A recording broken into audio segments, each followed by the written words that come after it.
morning, ladies and gentlemen, and welcome to this May 4th, 2022 meeting of the North Carolina State Board of Education. I'm Eric Davis, Chair of the Board, and I call this meeting to order. We're beginning our meeting today on a high note, and we're honored to have Judge John S. Airwood of the North Carolina Court of Appeals with us for the swearing in of our newest board member, Mr. John Blackburn, who will be representing the 7th Education District in the Northwest region of the state. At this time, I'd invite Judge Airwood and Mr. Blackburn to come forward, along with Trey Oakley, CEO of our YMCA in Avery County.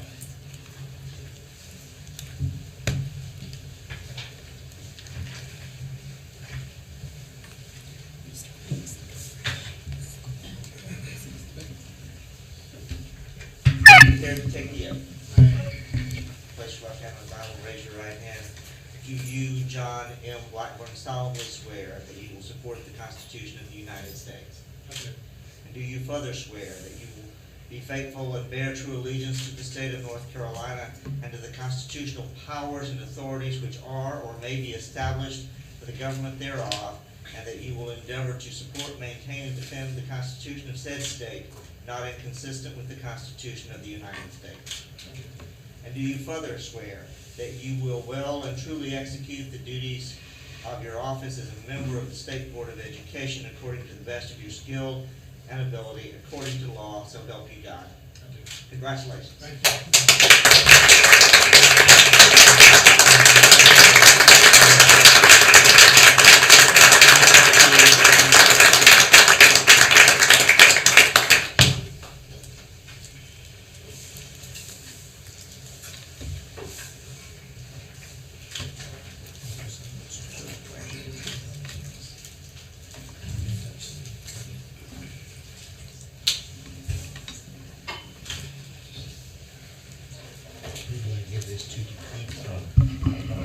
And Judge Airwood, we want to particularly thank you for honoring us with your presence today and for executing this important part of the board's work. And we also appreciate your service to our state and particularly our students in North Carolina through your service on the Court of Appeals. Thank you so much. Well, thank you. I'm certainly happy to be here, and as I believe education is the cornerstone of what makes our state great. Thank you so much. Good to see you. Good to see you. And John, you're invited to join the team. Look forward to it.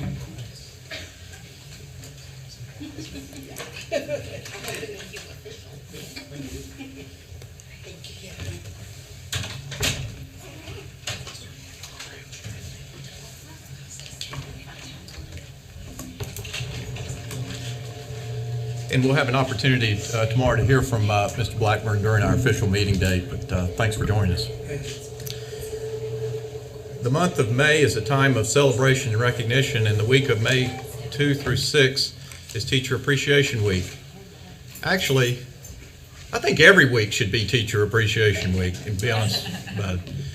And so we want to, particularly during this week, thank our teachers across the state of North Carolina for their unbelievable service, not just this week, not just this year, but year after year and week after week and day after day, serving in the best interest of our students. This has been an extraordinary year, and teachers have been the frontline leaders that our students and families need the most in providing instruction and support through the challenges we faced together in the pandemic.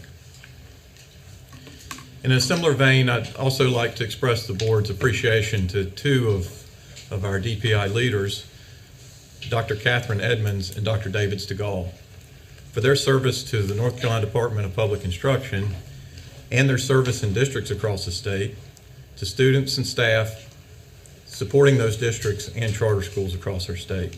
Dr. Edmonds and Stegall have provided this board with invaluable insights and guidance from their own experience, their own life experience, as well as their leadership experiences, that has helped inform our decisions and make us better leaders in terms of defining educational policy and practice. And on a personal note, I'd particularly like to express my appreciation to Dr. Stegall for his steadfast leadership, calming spirit, and never-ending positive outlook throughout the most trying days of the recent pandemic. Often at night, I'd find myself talking to David on some critical issue, and his steadfast strength and courage inspired me. So Dr. Sgall, you and Dr. Emery have enabled so many of us to rise to the challenge, and often when we're not sure how to make it through another day. You've done that for countless students, principals, and teachers across the state. So would you please join me in thanking Drs. Edmonds and Sgall.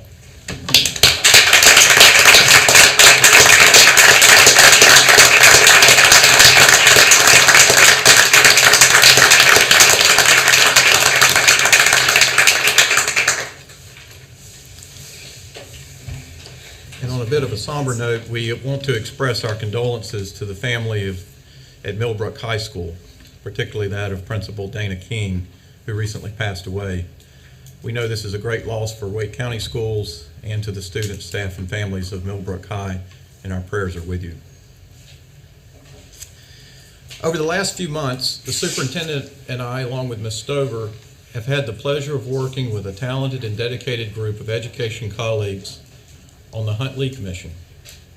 Ably led by Senators Howard Lee and Michael Lee, and effectively supported by the Hunt Institute, hence the name, this commission has focused on identifying and applying high-impact strategies for strengthening the systems that educate our students across the state.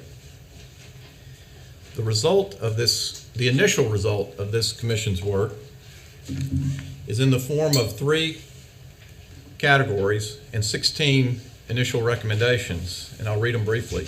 And as I do, I'd ask for each of us, a copy of which is at your desk, on the board and as DPI leaders, to think about what can we do to move these recommendations forward? And what can we do to help other agencies move these recommendations forward? So first category is build on what we have, strengthen our data information and sharing, model potential enhancements to our school finance system, increase the availability of child care subsidies, reduce barriers to access for North Carolina pre-K, incentivize excellent teachers to work in high-need schools, expand the advanced teaching roles pilot, grow the school leader pipeline, and improve schools and districts' ability to respond to student needs, all building on current strengths. Second category, invite and test new ideas. Identify opportunities to make early childhood education a financially viable career. Incentivize providers to open more spaces for infant and toddler care, and bridge student transitions from middle to high school. And then, under the category of implement proven solutions, expand the home visiting program, renew and sustain the state's financial support for students pursuing 2-year degrees, expand eligibility for in-state tuition, increase non-academic supports for post-secondary students, and increase support for FAFSA completion. These are but an initial set of recommendations, and the urgent and aggressive implementation of such will be key to our students' success. And so I challenge us all. Let's study this like our last exam before graduation depended on it. Make notes about how we can move these recommendations forward, and send your input to me and to Ms. Martin, and we'll compile those and, partnering with the superintendent, forge a discussion about how we can move these recommendations forward and support other agencies who have primary responsibility. The one other comment I'd make on this work is the group that met all had strong opinions. Each of us individually had strong opinions, and each of us felt a tremendous sense of ownership of the specific agency we're responsible for. I know the superintendent and I share that. But we put those feelings aside and made our students and our collective interests the primary focus. And that's how a diverse group of leaders with different points of view were able to come together and forge these recommendations. I think it demonstrates a model spirit for us to follow in the days ahead. So I didn't prepare you, Superintendent, but do you have any comments to add? Thanks for that, Mr. Chair. I would echo your comments about the 4 convenings that were held. They were incredibly well organized. There was I would say a very diverse group of people there from all stages of education, from pre-K through higher ed. There was political diversity. There was the participation did not wax and wane from meeting to meeting. There was high participation across all of the convenings. And at the end of the day, consensus around this report. So I echo the chair's comments and look forward to inserting these recommendations into our plans moving forward. Yes, they are closely aligned with our own strategic plan, Operation Polaris, and so forth. I did fail to mention that Ms. Clemens, Dr. Williams, and maybe any others that I failed to mention that were on this tax commission, Ms. Stover. So we were well represented, I would say, on this commission. So more work ahead. Board members are reminded that it's our duty to avoid conflicts of interest and the appearance of conflicts of interest as we handle the work of this board. Does any member of the board know of any conflict of interest or any appearance of conflict with respect to any matters coming before us at this meeting? If so, please state them for the record. If during the course of the meeting you become aware of an actual or apparent conflict of interest, please bring the matter to the attention of the chair. It will then be your duty to abstain from participating in discussion on the matter and from voting on the matter. So colleagues, you've seen the agenda for over a week and had the opportunity to review it. I ask if there are any requests for changes to the agenda. If not, I request a motion for approval. Move approval. Motion by Ms. White. Is there a second? Second. Second by Mr. Blackburn. Ms. Martin, will you call the roll to capture the vote? Yes, sir. Dr. Oxendine? Ms. Chemnitz? Yes. Mr. Keenan? Mr. Hall? Yes. Dr. Tipton Rogers? Yes. Ms. White? Yes. Mr. Blackburn? Yes. Mr. Ford? State Treasurer Caldwell? Lieutenant Governor Robinson? Vice Chair Duncan? Yes. Chair Davis? Yes. What's the count on that, Ms. Martin, just to be sure? 7. Thank you.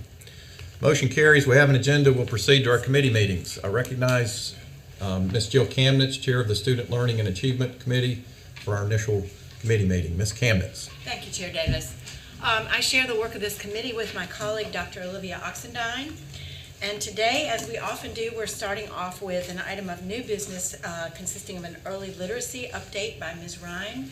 And I think this is a wonderful way to start our meeting because this is a work that gives us all hope because it's going to have such a difference in our classrooms across the state. So, Ms. Ryan. Good morning, Chair Davis, Vice Chair Duncan, Superintendent Truitt, members of the board, colleagues, and stakeholders.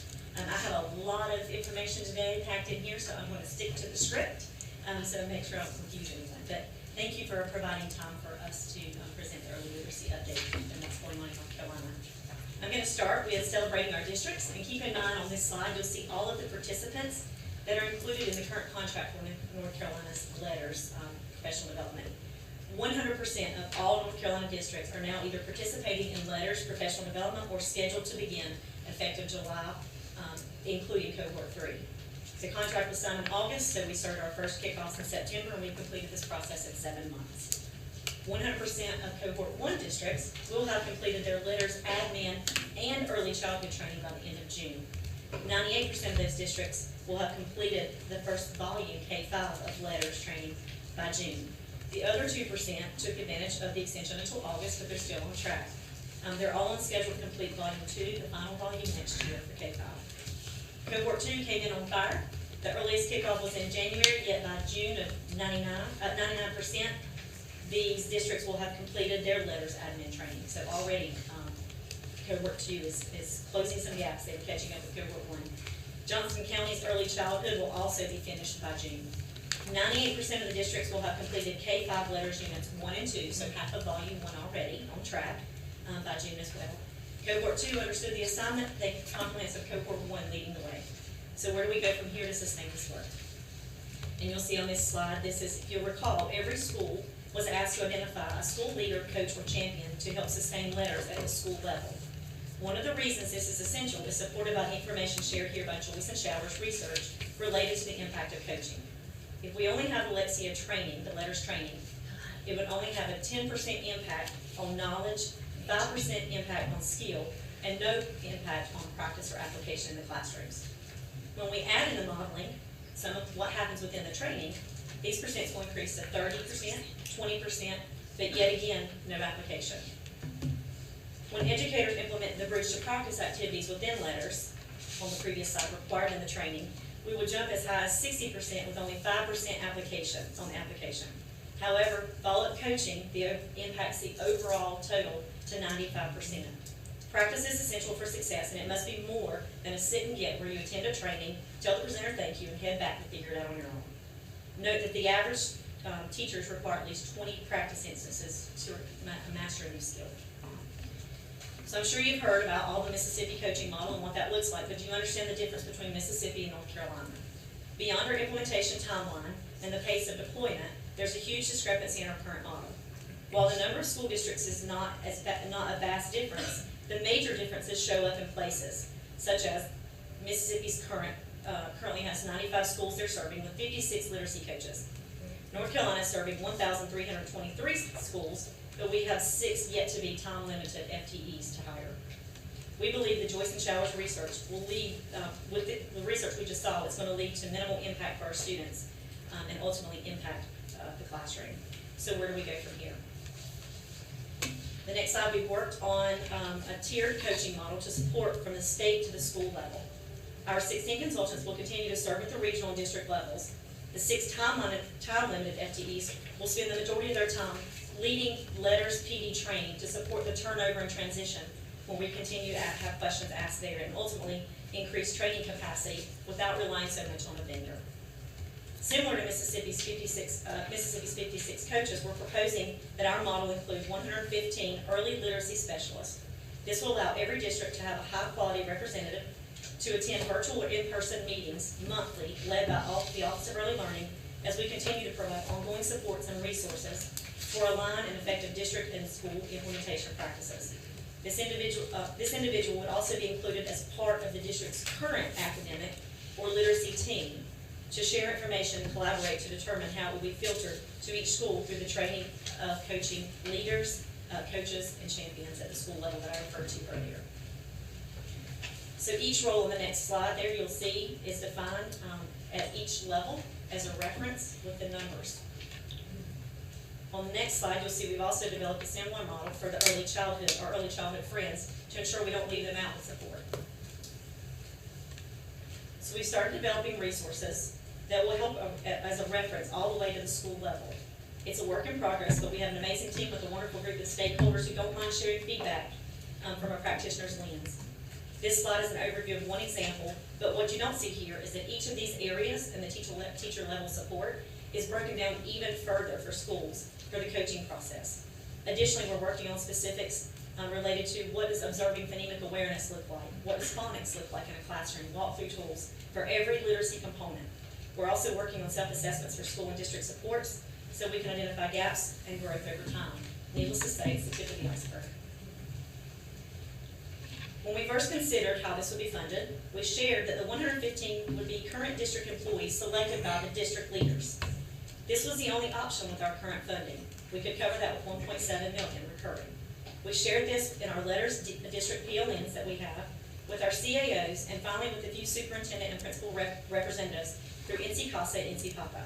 In our discussions, they pointed out major risks with this plan. Local control would increase systematic and systemic implementation.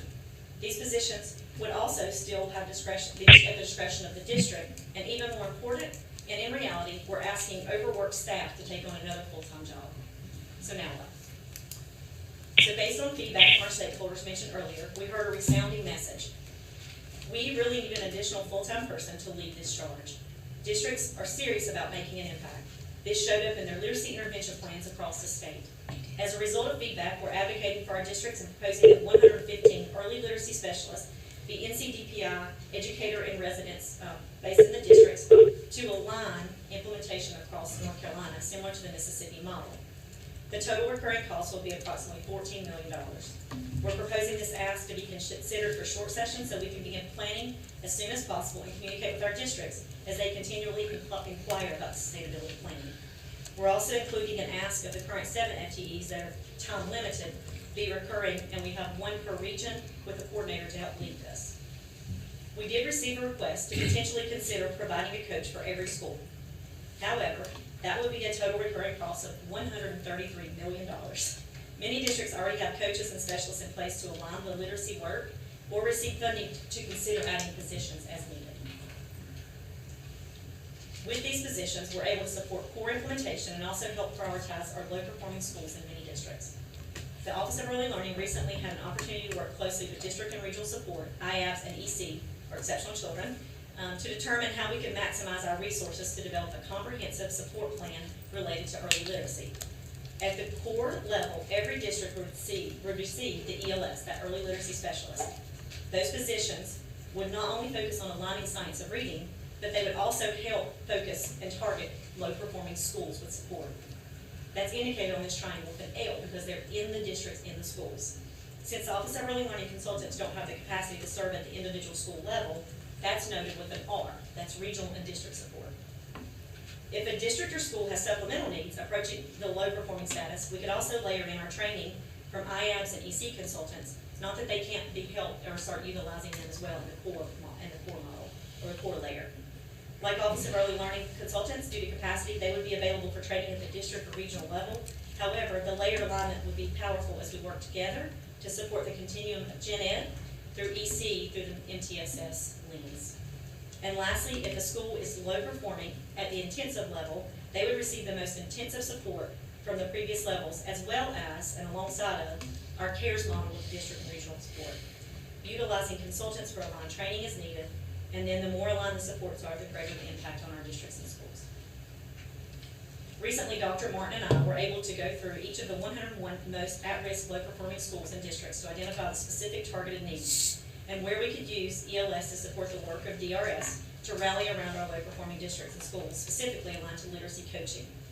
We were able to identify this model and it could expand to reach additional schools within the current model. DRS has since followed up, identifying any additional gaps, maybe at the high school level or other areas at the leadership level with high school priorities. And so we will continue to work with them to determine clear processes and align our work as we are not only targeting literacy, but also our low-performing schools. Any questions? Questions for Ms. Ryan? Vice Chair Duncan. This is not so much a question as a comment. Thank you for this report and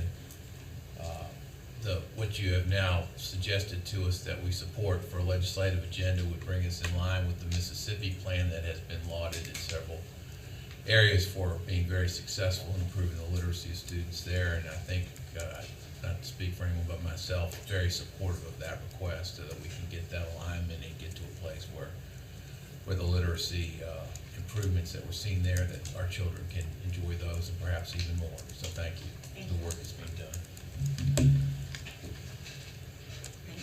Some of these numbers will appear later on in the Government and Community Affairs Committee. Thank you, Ms. Ryan. Oh, I'm sorry. Oh, I'm sorry. That's okay. Amy, can you speak for a minute about how OEL, how the Office of Early Learning Consultants, how the, not the OEL consultants, if we are fortunate enough to get 115 FTE to support this work, how could they provide extra support to low-performing schools, to chronically low-performing schools? So when I work with Dr. Martin, the one thing we looked at, we went through every single district to see how many low-performing schools there were in the district. And there are currently in the CARES model, there are no instructional coaches at all. So we are collaborating with DRS to take the place of those instructional coaches for the early literacy components, but in recognizing, and so we're expanding that model by 35 schools. We're able to reach 35 they aren't currently reaching necessarily at the coaching level for early literacy. In collaboration, we're able to support alongside them with 99, nearly 100 schools. And so, but with that being said, we know in a specific district, there may be needs in early literacy, but there also may be needs in high school or at the school level. So that's where they're looking at their model to say, here's what we have in collaboration, but here's what we might still need to make sure we're supporting at every level. Okay, thank you. So, excuse my voice, where are they, where's the gap? If we do this, what holes are still left to fill? So that one I may defer to Dr. Martin with the CARES model.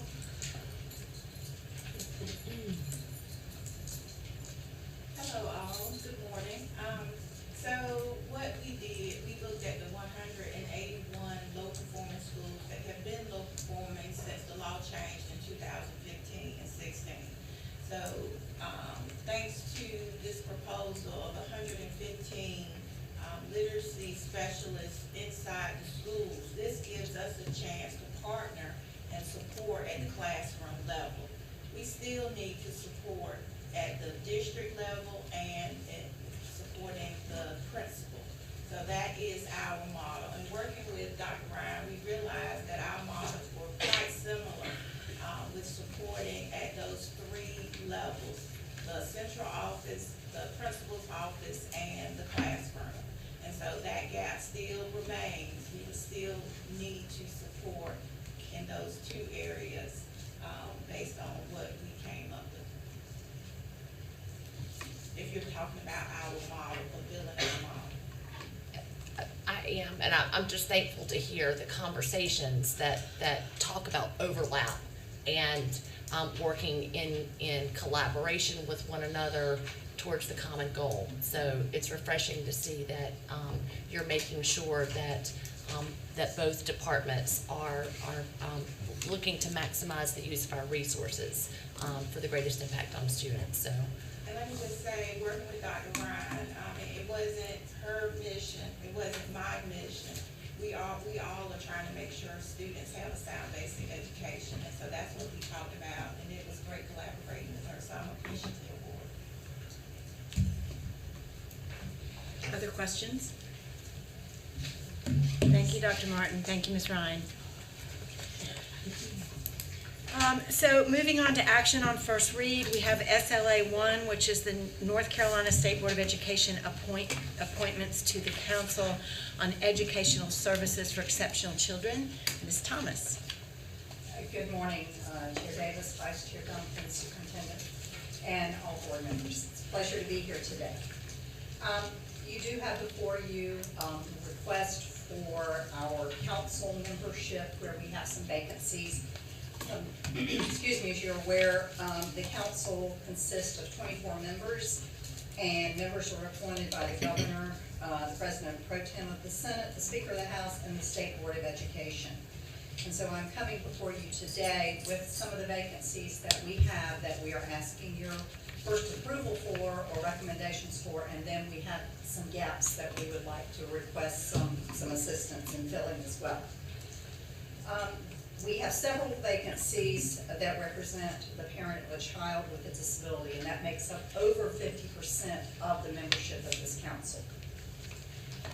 We have cover letters for you in your materials today, and also the resumes for Erin Kreitz and for Tiffany Farrell for consideration in two of the positions that we have that are vacant. Ms. Kreitz represents the Northeast region and would bring a much needed focus on preschool and early learning to our council. And then Ms. Farrell would represent the Southwest region, and she brings knowledge from Spanish-speaking families, which gives us some additional layers of diversity that we would greatly be excited to have on the council. There's also a vacancy that represents the special education teacher and a vacancy that represents the institutes of higher ed, and those are two areas that we do not have recommendations to you today for filling, but we would ask that you, if you have ideas, if you have folks in your regions, we've also listed for you where we have representation across the state We only have one representative in the Northeast. We have 3 in the Southeast. We have 7 in the North Central, 4 in Piedmont Triad, 4 in Southwest, 1 in the Northwest, and 1 in the Western regions. So those regions where there is only one representative, we would really like to increase that representation there. There are 7 terms that are coming to an end, 2 of those being the ones I just mentioned, the special ed teacher and the Institute of Higher Ed.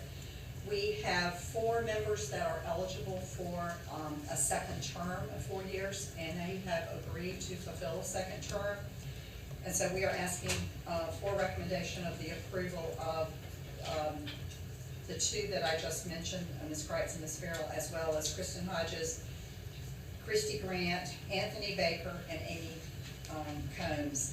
We have reached out to the governor's office for the 2 vacancies that we have that need to be filled. One is a person with a disability who is eligible for a second term, and then a representative from a private school. That person is not eligible, that's been serving. They've served 2 terms, so we're waiting to hear back from the governor's office on those 2 recommendations. So this is what I bring before you today. Thank you, Ms. Thomas. Any questions about these appointments?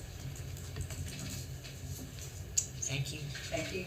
SLA2 is Educational and Competitive After-School Robotics Grant Program Report. Dr. Carlin.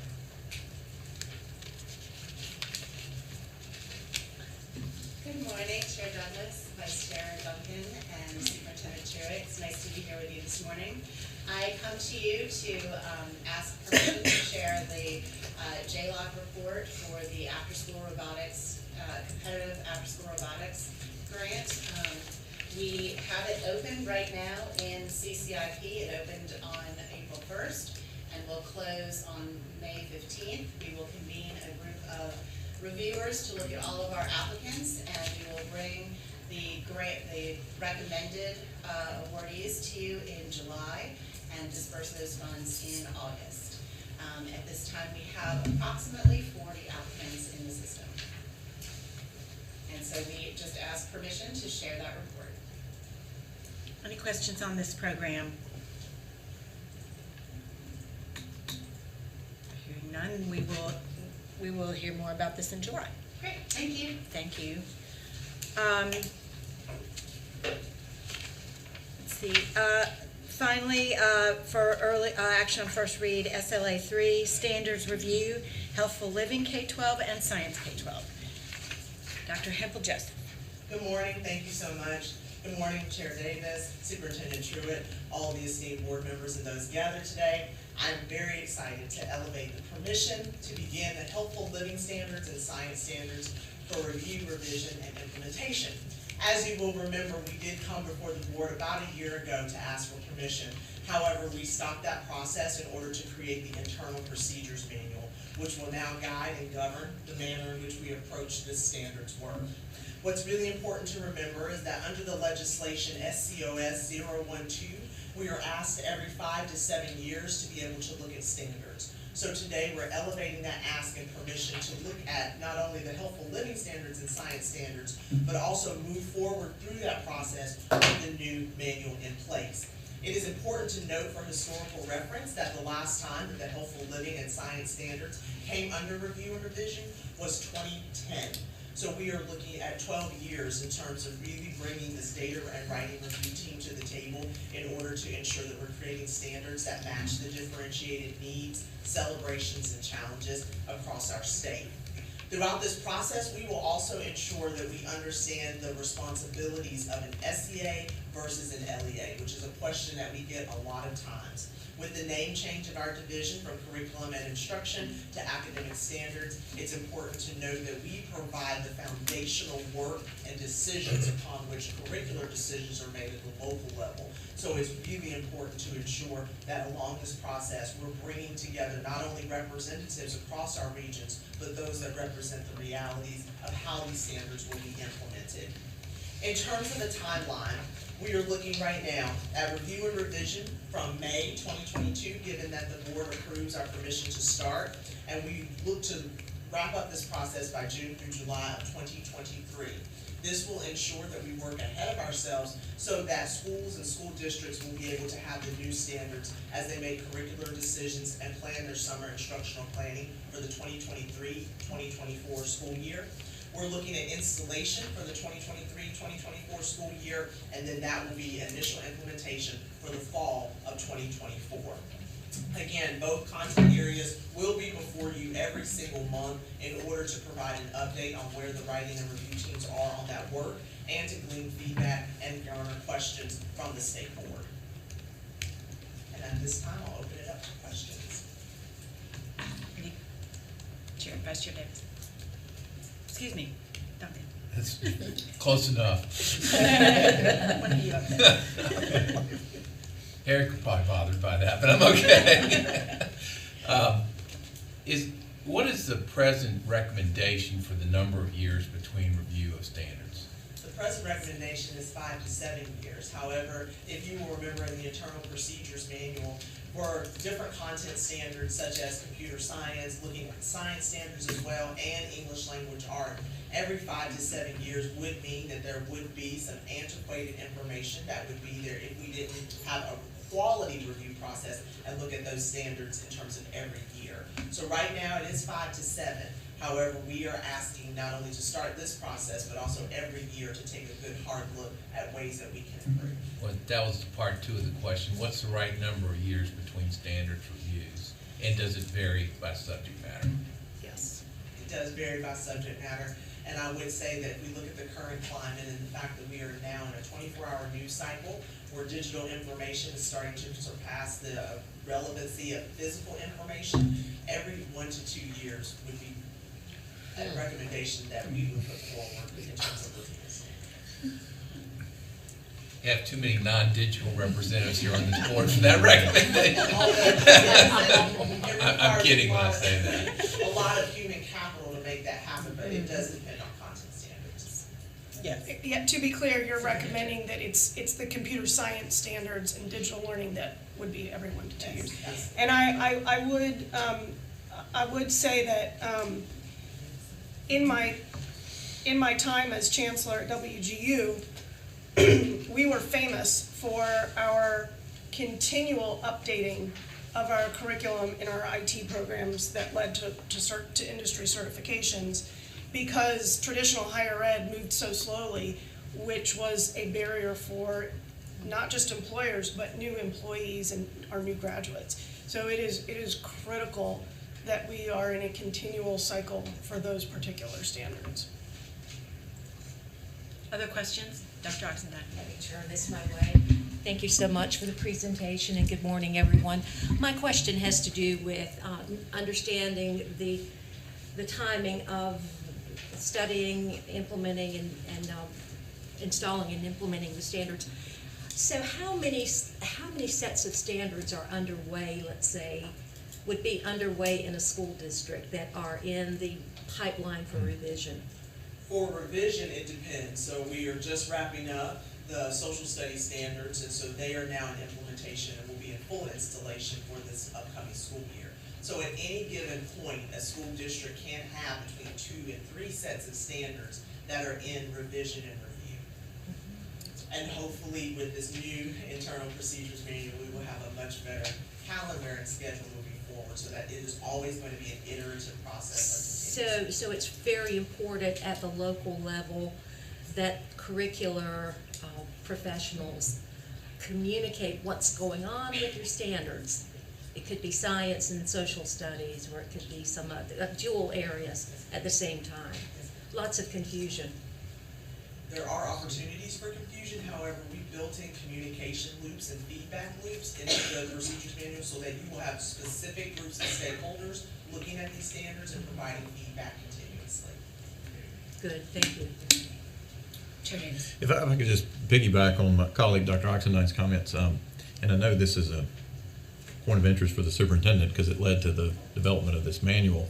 I would maybe challenge us to, beyond just what we do around evaluating standards, passing them, dealing with all that we have to do, is take a really critical eye on how they're implemented. There's such variability across our state, you know, in the and the expertise and the capacity districts and all of our work, frankly, is dependent on, well, let me say it the other way.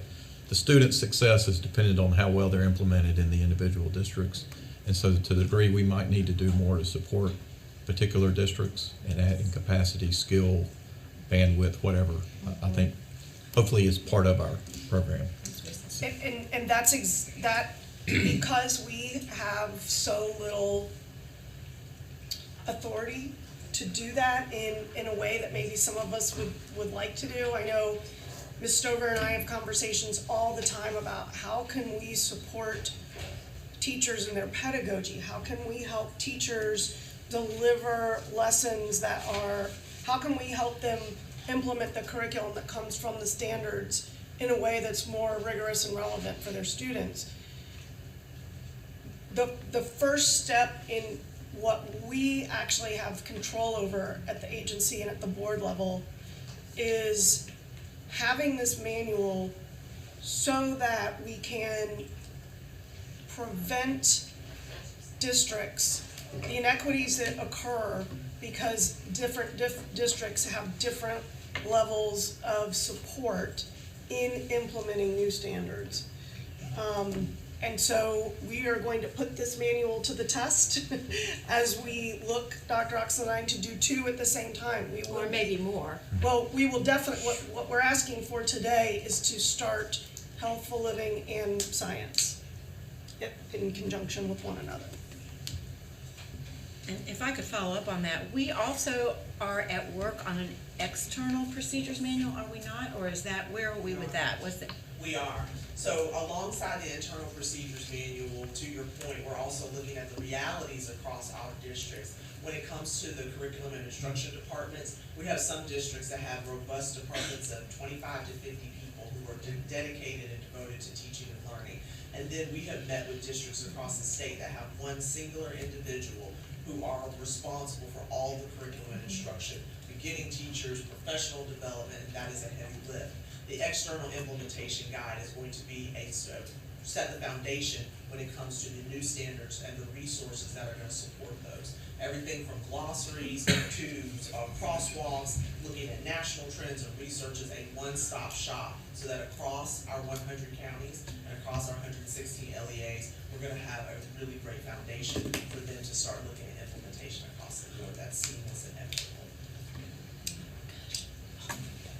Other questions? One other comment, if I may. It's causing me to think about some possible professional development that could be, you may already have it ready to go, or it could be designed.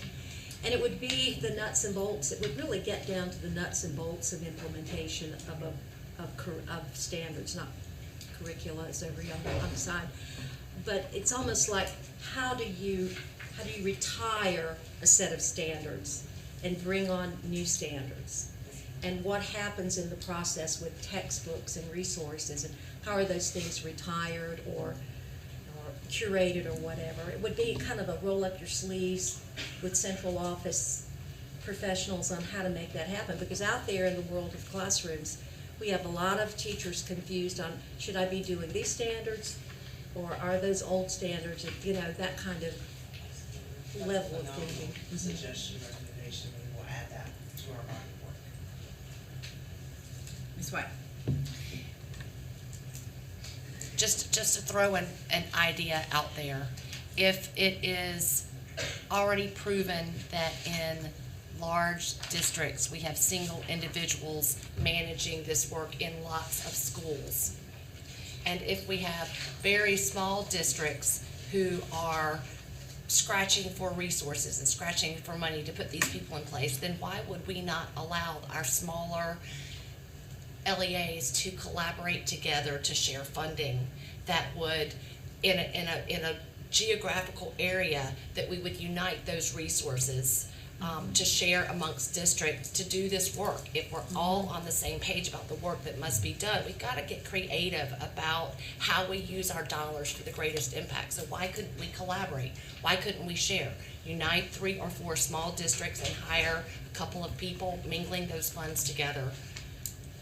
Alexis Schaus, I'm sure, is rolling her eyes right now, but to me, So we're actually doing that with the Office of the Office of Learning Recovery. They are in like cohorts. So not necessarily, what you're talking about can be a regional issue, or it might not be a regional issue. You know, if you're right next to Charlotte, that's not a like cohort. But if you are perhaps in the east, there's a cluster of, you know. So we have a model in place that would allow us to do that. Again, it will always be the decision of a local district if they want to accept our help. But what we have seen with the Office of Learning Recovery is that the districts that Dr. Hempel-Joseph is describing and that you're describing do want our help in that work. And again, that's part of what the internal and the external manual is, making all of these processes so much cleaner, because it's not just that they have people. Yes, they have people on staff doing. They also pay outside. We have districts that pay outside consultants to come in and do this work, which is the impetus for putting this manual in place. An attempt to create some equity, and we can certainly look at what we've been doing with the Office of Learning Recovery with those cohorts, doing the same thing when it comes to standards implementation. All right, I see no more hands, so thank you, Dr. Hempel-Joseph, and we will move on to discussion items.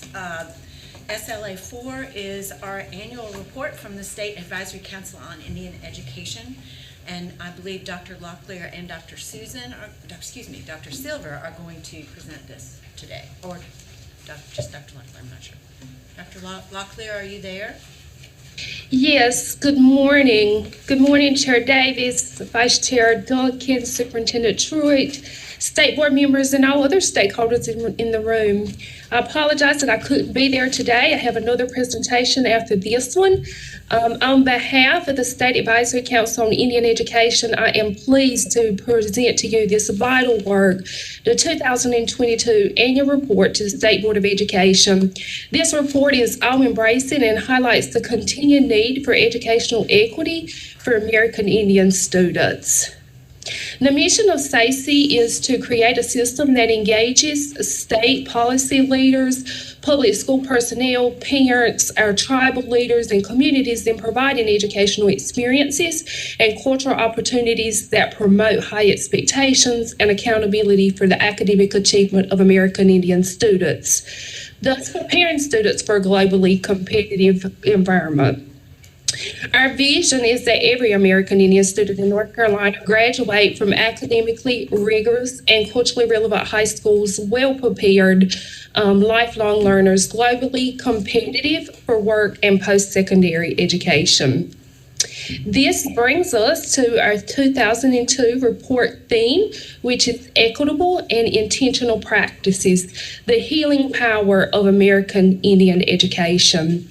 We certainly acknowledge the disruptions in our lives that have increased trauma caused by the pandemic, hurricanes, and other things that just cause heavy hearts. And today it's important to heal in an equitable and intentional way to bring forth a sense of community that makes our world such a better place. This provides a dynamic opportunity to advance educational equity within our districts and schools. As educators respond to and transform pedagogy, as you guys have just discussed, we continue to highlight the achievement gaps that exist for American Indian students. I do want to note that the work that we are doing aligns to your public education equity resolution goal to eliminate opportunity gaps by 2025. It is important to note that the 3 years of data that has been provided for each assessment, or that 3 years of data has been provided for each assessment. However, the 2019-2020 data for EOGs and EOCs are not available due to COVID-19. So the report includes the state level findings by grade level for reading, math, and science. We also looked at the EOC findings by gender, gender and included overall state findings for the ACT, SAT, and AP exams. And I'm just going to go ahead and highlight those ACT, SAT, and AP exams. When we looked at the 2021 ACT assessment data, American Indians had an average score of about 16%, which is almost 3% lower than the state average. And when we looked at the College Board data for SAT, the participation significantly decreased across the state. The rate of American Indian students taking the SAT in 2021 was a little over 9%, which is below the participation rate in 2019-2020.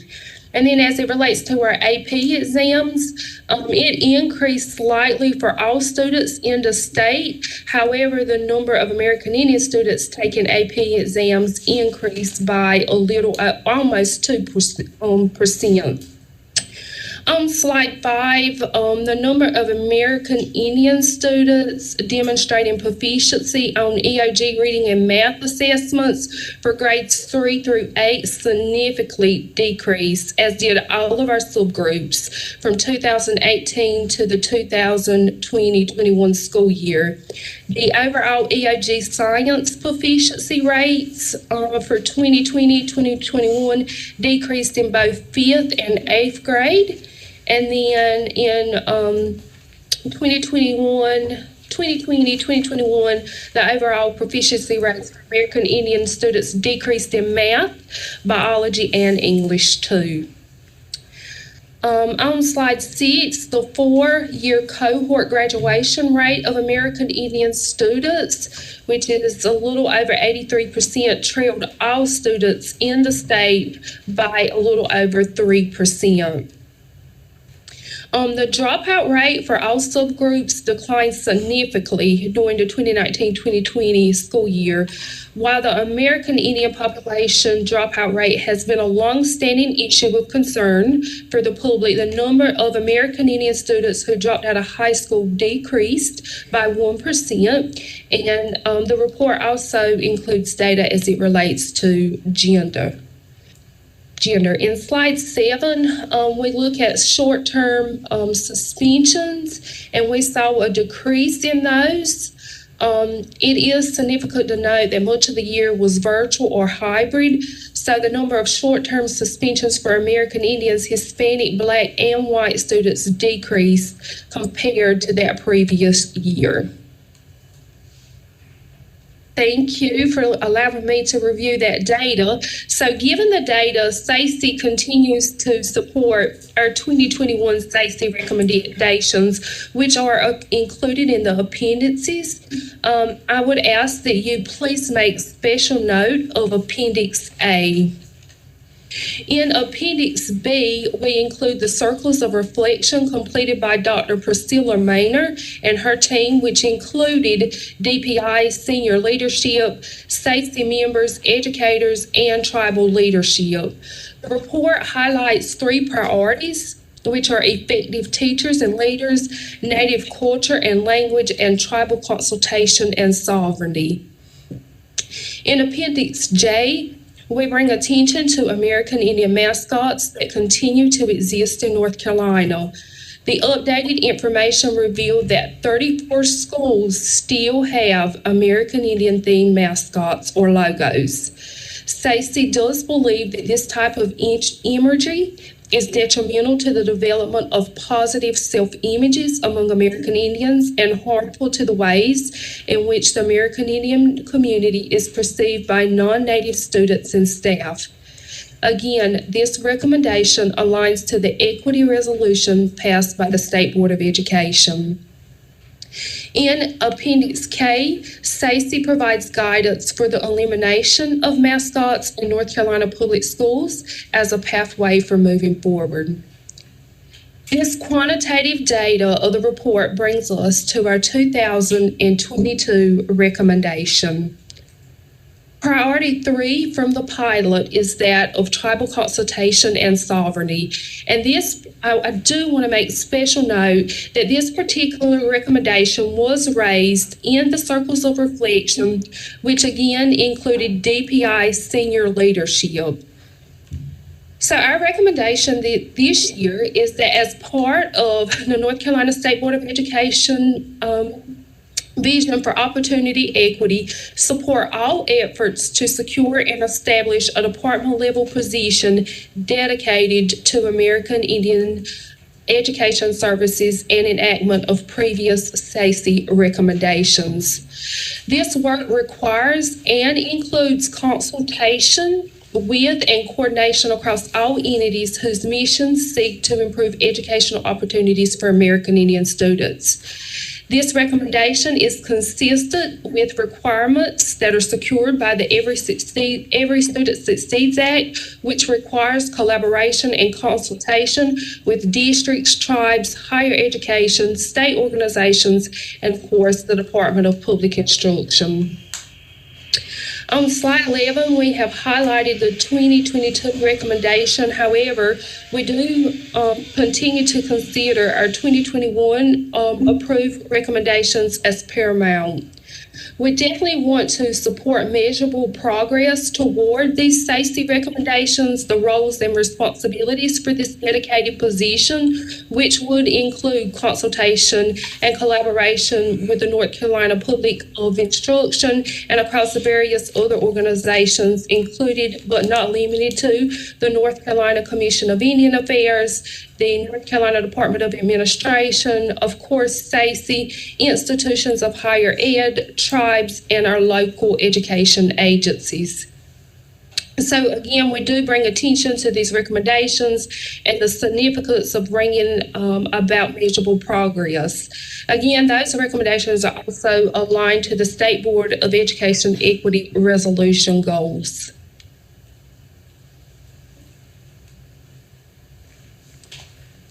And before I open for questions, thank you, Dr. I'm sorry. That's okay. That's okay. I do want to thank those who make a huge difference in this report. And so I would like to acknowledge the State Board of Education, the Commission of Indian Affairs, of course, our SACE committee, DPI staff, the National Comprehensive Center. I do want to give warmest thanks to Dr. Susan Silver, who serves as the DPI liaison to SACE, and Dr. Olivia Oxendine, who serves as the State Board of Education liaison to SACE. SACE truly appreciates the commitment and the energy and passion of both of these ladies and the team of SACE. Their expertise is certainly invaluable. In closure, I do want to say that SACE board members remain committed to our mission and the tribal communities that we serve. Our purpose is certainly supported by that vision, and as we continue, we are faithful to this important work. At this time, I'm happy to take any questions or comments or discussion. Thank you. Thank you, Dr. Locklear. And I will point out that, again, in our Government and Community Affairs discussion, the recommendation for that position as recommended by SACE we will find that there. So stay tuned for that. Questions for Dr. Locklear?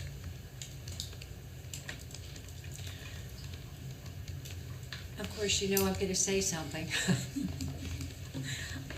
Dr. Locklear, thank you so much for taking time out of your busy presentation day, sounds like, to add us to your agenda. One of the things that I would hope SACE begins to think about, and I'm thinking of the first charts that we saw on the gaps in reading and math and the content areas. I think it's important that this report be shared in our local school districts. If you can find a way to get on a school board agenda for about 30 minutes, I'm thinking about the public schools of Robeson County, Hoke, Scotland, Cumberland, and maybe those outside the Lumbee tribal territory, and share these data with the policymakers, because these gaps are not closing. They really aren't. we've seen these reports annually. I say that to my colleagues. They're not closing. And reading especially, you know what happens when students can't read as they get older? They don't learn to read as they get older if they can't read. So Dr. Locklear, please, I want to add that to your list to share with SACE, to get into the local school boards and to the schools with principals and others, but definitely local school board meetings. Thank you for that feedback. Thank you.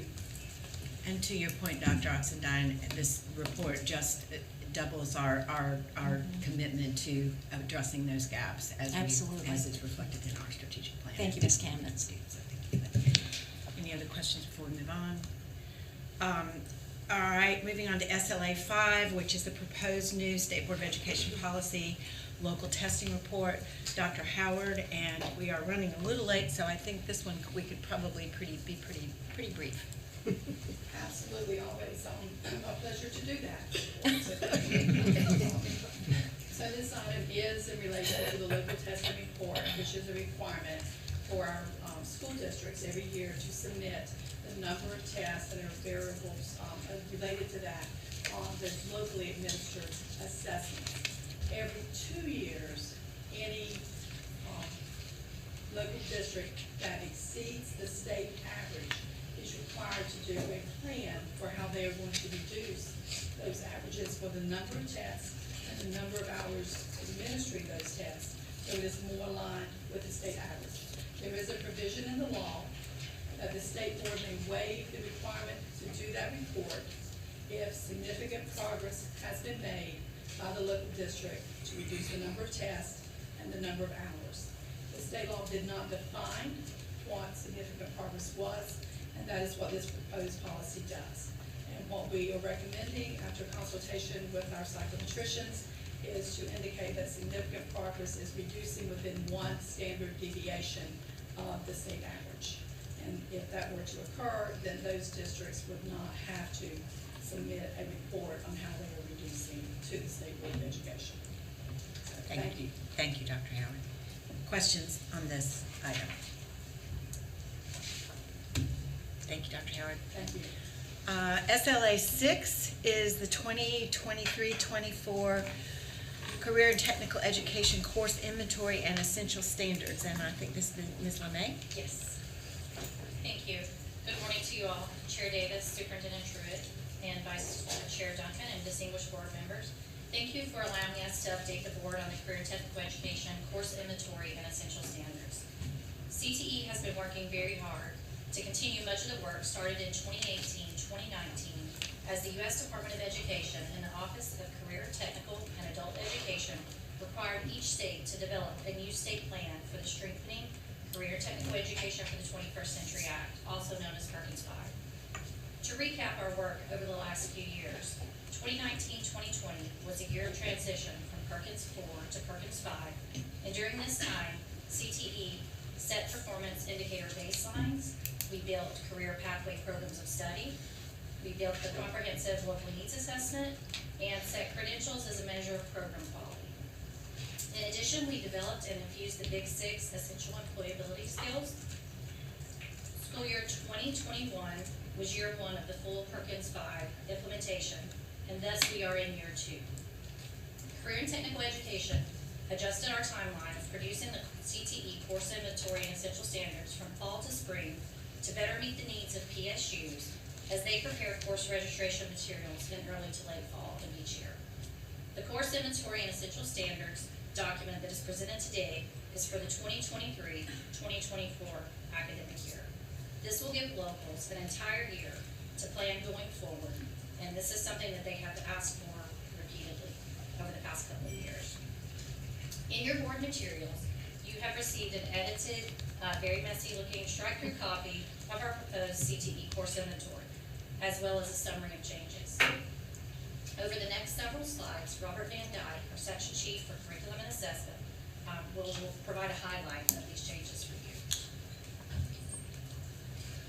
Our courses have been revised to reflect updates for several reasons. We've added notes to each course aligned industry credential to refer to the NCCTE course management system for the current list of aligned industry credentials instead of listing each individual credential with each course. We added descriptions for 5 AP courses offered as part of the CTE career pathway. We made 9 CTE courses inactive, and we updated 6 CTE courses. And we developed 1 new course for the Adobe pathway. On the next slide, we'll talk about the middle grade CTE updates. We repackaged the 10 middle grade engineering courses into 3 courses, and these courses are provided by the International Technology and Engineering Educators Association. The next slide discusses all of the high school CTE updates. For our business, finance, and marketing, or BFM courses, we added the AP course descriptions as the courses were identified in the program areas for AP macroeconomics, AP microeconomics, and AP statistics. For career development education, we updated our career management course. For our computer science and IT education courses, we added the AP course descriptions for the courses that were identified in the program areas for AP computer science and AP computer science principles. We completed courses in the Adobe Visual Design pathway, and we inactivated courses with content in the new data science pathway. For family and consumer science education, course content updated for our early childhood education 1 course. This summarizes all of our changes for the course inventory and essential standards. Do you have any questions? Superintendent Truitt. Thank you. So what does inactive mean? That they're just going out of service. Are they going out of service because we've deemed that they're no longer relevant or should be offered? Yes, for either business industry have given us information about this course is out of date, or we revised the course, or in the course for our middle grades, they're repackaged, so all the content was repackaged into those 3 courses for ease of implementation for our PSUs. So those other courses in which the content was included in are no longer relevant or needed for that. And for our computer science pathway, the data science courses were duplicative in the new data science pathway, so those courses are going out of service because it's just duplicated. Perfect. Thank you very much. Other questions for Mr. Van Dyke and Ms. Lemay? Quick question. I'm going back to standards, to the earlier presentation. So once the course is considered inactive, retired, or whatever term you just shared with us, what about, tell me about what happens to the standard? So all CTE courses are looked at about every 5 years, except for our computer science and IT courses are about every 3 years. And we involve business and industry to really come in and look at our standards and look at our content to really guide what we're doing to make sure that our students are getting the preparation they need for college and career readiness. So we look at those and then we deem what's going to happen with those courses, rewrite the standards, rewrite the content, or update it based upon those recommendations for business. So you do look at the standard and then actions thereafter down to decisions about the course. Correct. Then you have a good model. Other questions? Thank you both for that presentation. Finally, we have one consent item, which is SLA 7, State Board of Education Policy Amendment, English Learners Participation in the Statewide Testing Program. This is an amendment to Policy Test 011, which just reflects the name change of a test that is used to determine if a kindergarten student qualifies for a definition as an English language learner. So the previous name was the WAP-T, and it is now the WIDA Science for Kindergarten, and I hope, Dr. Howard, that I got that correct. So this is a very routine change to our policy. And with that, I turn it back to you, Chair Davis. That is the end of the Student Learning and Achievement Committee. Well, thank you, Ms. Kamnitz, and now turn to Ms. Amy White, Chair of the Education, Innovation, and Charter Schools Committee. Ms. White. Thank you so much, Chair Davis. I'm Amy White, and I have the opportunity to serve on leadership for this committee, along with my friend Jill Kamnitz. Please excuse my voice. Today, I would like to bring your attention to our action on first read. So, board members, at its regular meeting on March the 3rd, this is going to be a discussion about Torchlight Academy and the final action recommendation for the board. We will have a closed session this evening to further discuss these items, but since the results of the committee panel were shared in open session when the panel concluded its meeting, I'm going to go ahead and give you the information, but go ahead and let the public know that there may be additional information shared in closed session. We'll be back to you tomorrow. But in summary, at its regular session on March the 3rd, the State Board of Ed voted to terminate the charter of Northeast Raleigh Charter Academy doing business as Torchlight Academy. Torchlight Academy appealed that decision, requesting a hearing before a panel appointed by the board chair. A hearing was scheduled, but Torchlight subsequently agreed to waive its right to the appeal to the termination in exchange for a meeting with a panel of the EICS committee.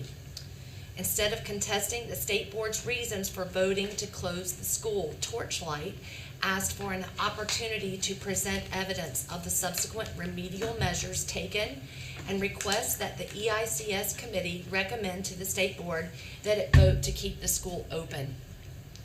On April the 27th, representatives from Torchlight Academy presented to 3 members of the EICS committee, Ms. Kamnitz, Mr. Hall, and to me. The Torchlight representatives discussed measures taken by the school to rectify the problems identified by the state board in its March closure decision. The committee also heard from representatives from DPI's school business and its exceptional children's divisions. Ultimately, the committee had 3 separate options. 1, we could recommend immediate termination of the school's charter. 2, we could recommend termination of the school's charter effective June 30th, 2022. That's the end of the fiscal year. Or we could recommend withdrawal of the state board's termination decision, which would permit the school to stay open next academic year and beyond. After hearing all of the information presented and asking all of their questions, the members of the EICS committee voted unanimously to recommend to the state board that it uphold its prior termination decision, but to delay the charter termination until June 30th, 2022. The committee's recommendation is based on these following reasons.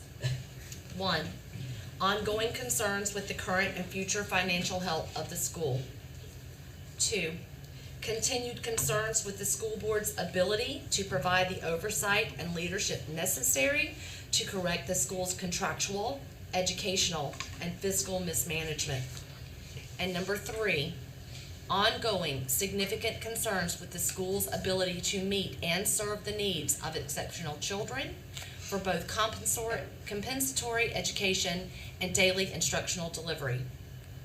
The school's presentation gave the committee confidence that because Dr. Randy Bridges had assumed temporary leadership of the school, DPI would be able to work with the school in the coming months to minimize the disruption to the students that would be caused by immediately closing the school before the end of the school year. The committee recognizes, affirms, and offers its sincere gratitude to Dr. Bridges for assisting the school in finishing out the school year. In summary, colleagues, we are recommending to you for its vote tomorrow that we do close Northeast Raleigh Charter Academy doing business as Torchlight Academy, but we delay that closure until the end of the fiscal year, which will conclude June of 2022. Again, for the public, there may be additional information shared in closed session today, but that is our presentation that will, our recommendation that is before you at this time. Are there any questions?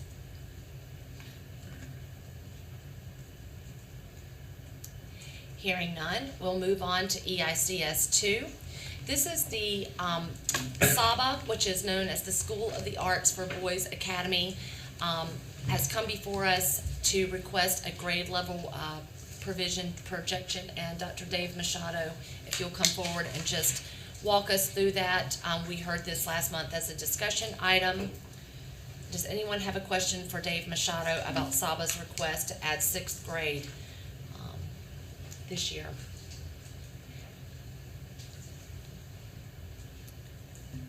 Okay, well, great. Dave, stay right there. EICS 3 is Chatham Charter's request to implement the National School Lunch Program. We are super excited about this partnership because it shows collaboration between a local charter school and an LEA. Does anyone have questions for Mr. Machado about Chatham Charter's request to implement a National School Lunch Program? Clearly, Dave, this means you did a great job last month in sharing this information. We're saving the question for the next couple items. Most definitely.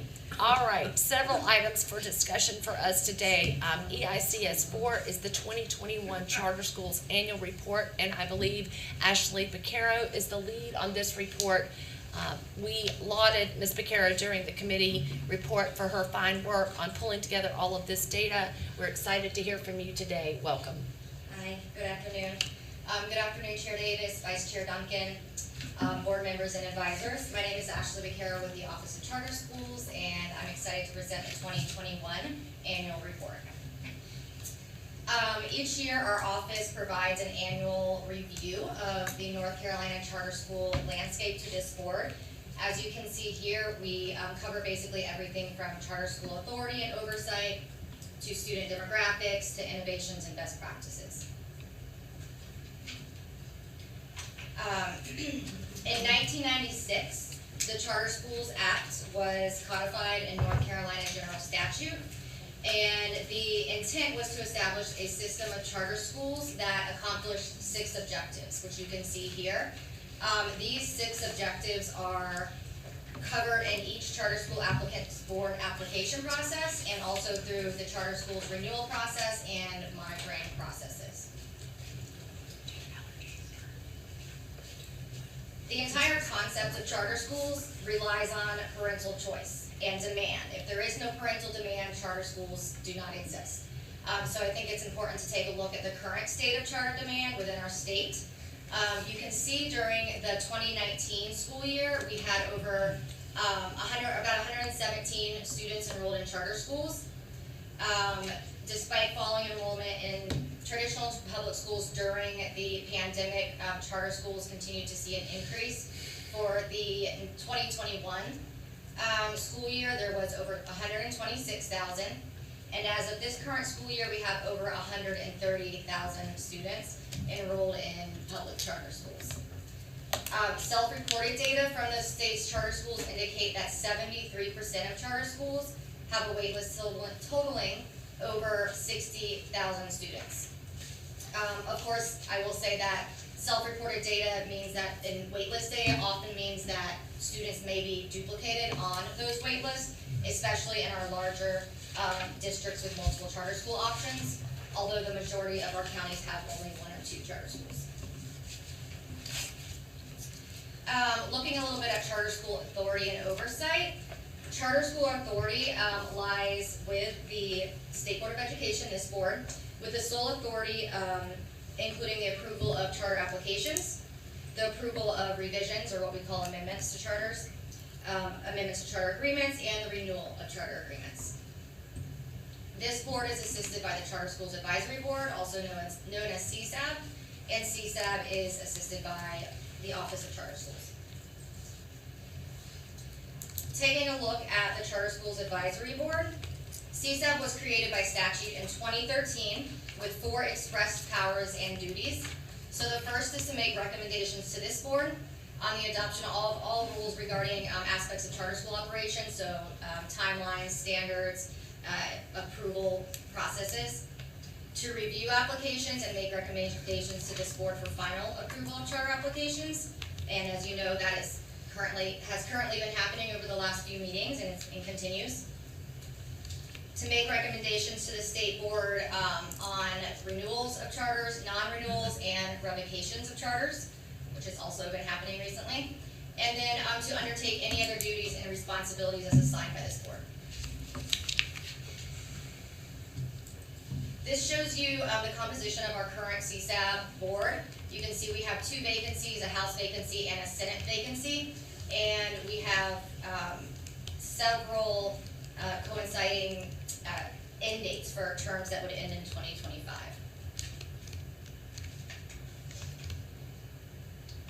The Charter Schools Advisory Board is assisted by our office, the Office of Charter Schools.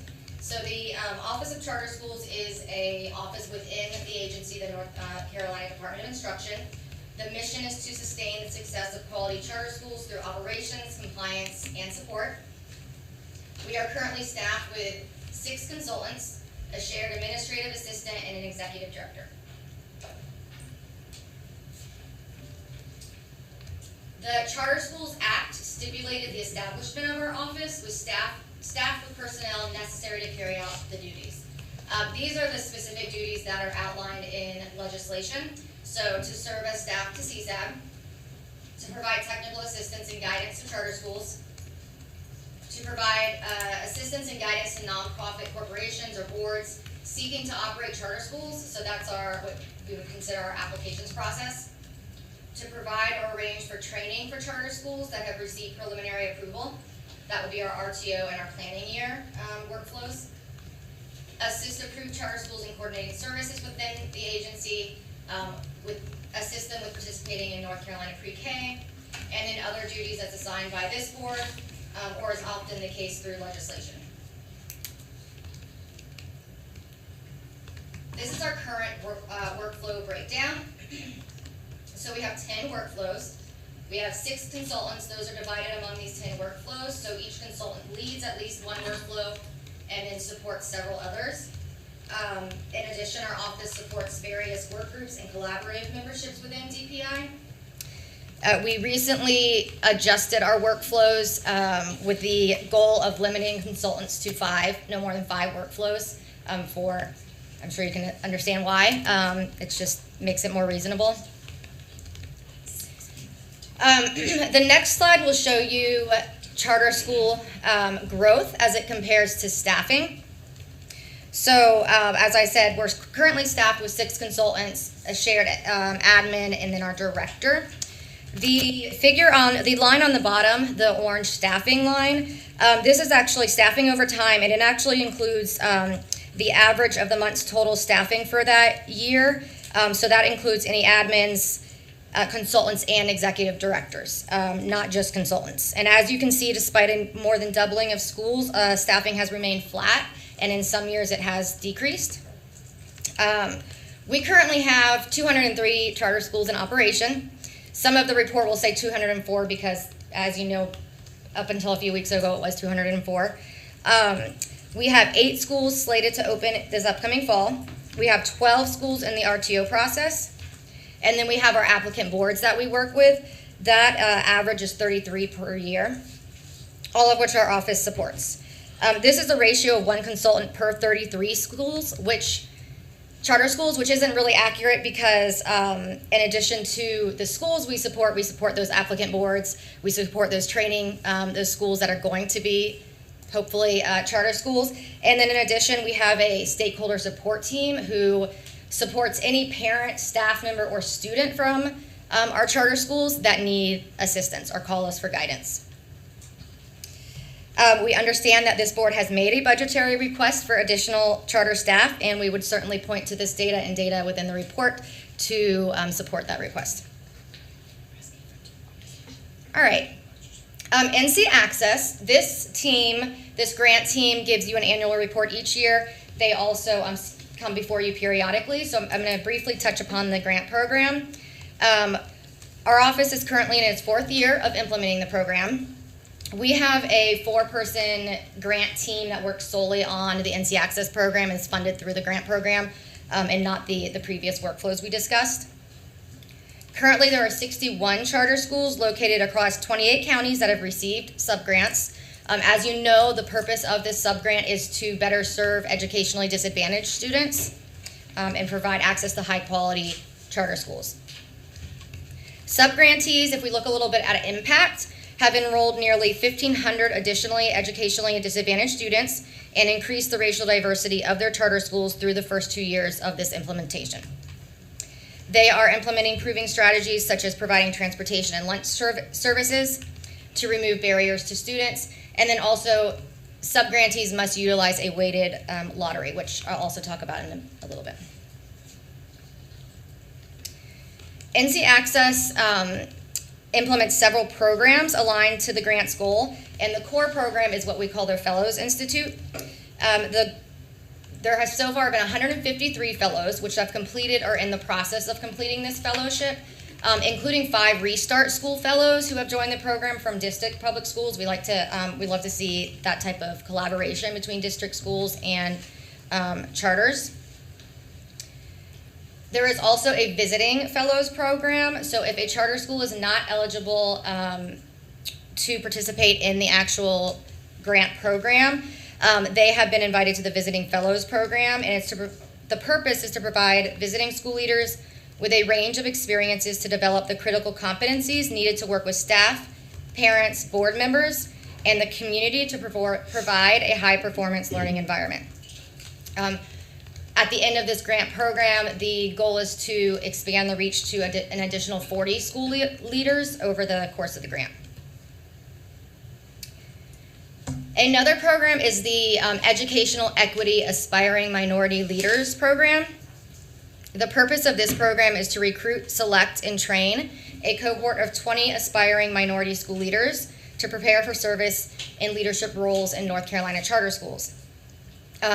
Coming up this month, actually, is very exciting. 12 aspiring leaders will complete the program. They will be fully credentialed by App State to serve as principals in North Carolina charter schools. And at the June CSAB meeting, we will have those fellows come and have an opportunity to meet with them and meet with the charter school board. All right, taking a look at charter school accountability. Charter schools are held accountable to their students, families, staff, and taxpayers through a system laid out in statute, rules, and policy. In addition, the Office of Charter Schools, CSAB, and State Board work together to ensure accountability through academic monitoring, our performance framework, the renewal process, and then closure and termination proceedings. If a school fails to meet the standards set out in these accountability structures, it risks closure. So this report focuses on last year, and as of last year, the conclusion of last school year, we had Grandfather Academy voluntarily relinquish its charter. So what that means is it gives up its charter. Grandfather Academy had been opened for decades, I believe. It was one of our first charter schools. But they voluntarily gave up their charter for specific reasons. We had 2 planning year schools relinquished prior to opening. We had 2 planning schools have their charters revoked prior to opening. And then we had 1 school that was revoked after 3 years in operation. So as you can see, when we talk about closure or termination, it really can kind of run a span of different reasonings and also whether the school has actually operated or not. Since 1998, we've had a total of 83 terminations. 52 have been voluntarily relinquished. Some of those have opened. The majority of those are giving the charter up before they actually open because they realize they can't, for whatever reason, they are not going to be able to open. 10 have been non-renewed. 20 have been revoked, and we've only had 1 assumption. The performance framework is a tool which our office uses to monitor academic, operational, and financial compliance. A team in our office using the Epicenter system reviews submissions. These can range from fire inspections and liability insurance to board-approved policies on academics, standards, conflict of interest, those sort of things. For the previous performance framework, there were 3,000 documents that were submitted and reviewed by staff. This process began in 2014, and it's the sort of best practice you see in a lot of state authorizers. Looking at the stats for performance framework, last year 96% of charter schools met or exceeded all financial or operational goals. There was a decrease from the previous year, and that was due to additional schools being placed on financial noncompliance. All right. So as we've discussed, since the lifting of the school cap in 2011, there has been a more than doubling of the number of charter schools. So we're currently at 203. Looking specifically at this previous year for the report, we had 6 new operating schools, so 6 schools opened this year. There are 8 scheduled to open next fall, pending successful completion of RTO. and we had 21 charter applications received. We have 2 pending approvals, which your board will hear, I believe, again in June, after the CSAB reconsiders those. And as we are closing up that cycle of applications, our timeline actually just closed for the 2022 charter application cycle, so we begin reviewing for the next cycle. Looking at application trends, the average number of applications received since the charter school community began is just under 33 applications, but there's really been a wide variance in the number, a high of 71 in 2013 and a low of 6 in 2008. The average percentage approved by this board is just over 25% and a quarter. All right, switching gears a little bit to demographics. Looking here at enrollment, we currently have 201 brick and mortar charter schools operating in 63 counties. And then we have our 2 virtual charter schools, which are through the pilot legislation program. As of March 10th, 2022, there are over 130 students. This represents, this should actually say 8.8% of the total school population. And that is an increase of what we saw the previous school year of 126,165 students.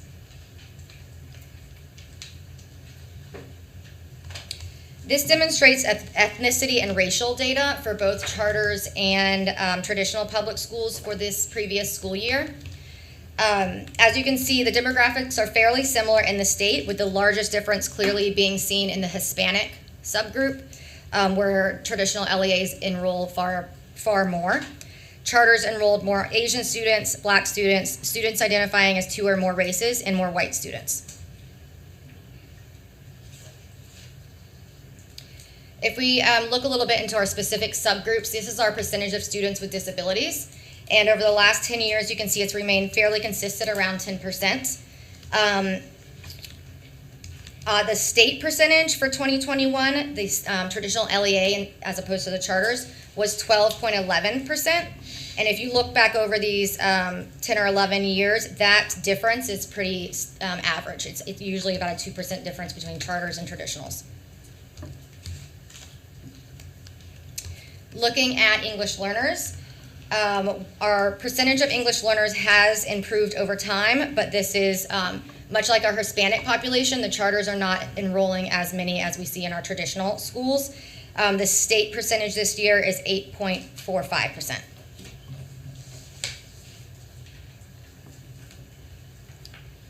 This is our economically disadvantaged students. This is a 2-year span.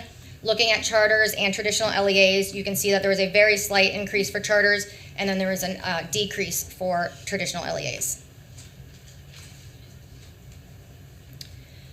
This is just looking at charter schools, economically disadvantaged populations, and as you know, it's we've written about this in annual reports, and it's been a topic of discussion and conversation for many years regarding how this data is collected and the differences we see in the data that's collected and then what we see usually on the in the actual schools. So effective with this school year, the definition of economically disadvantaged status for federal reporting has changed.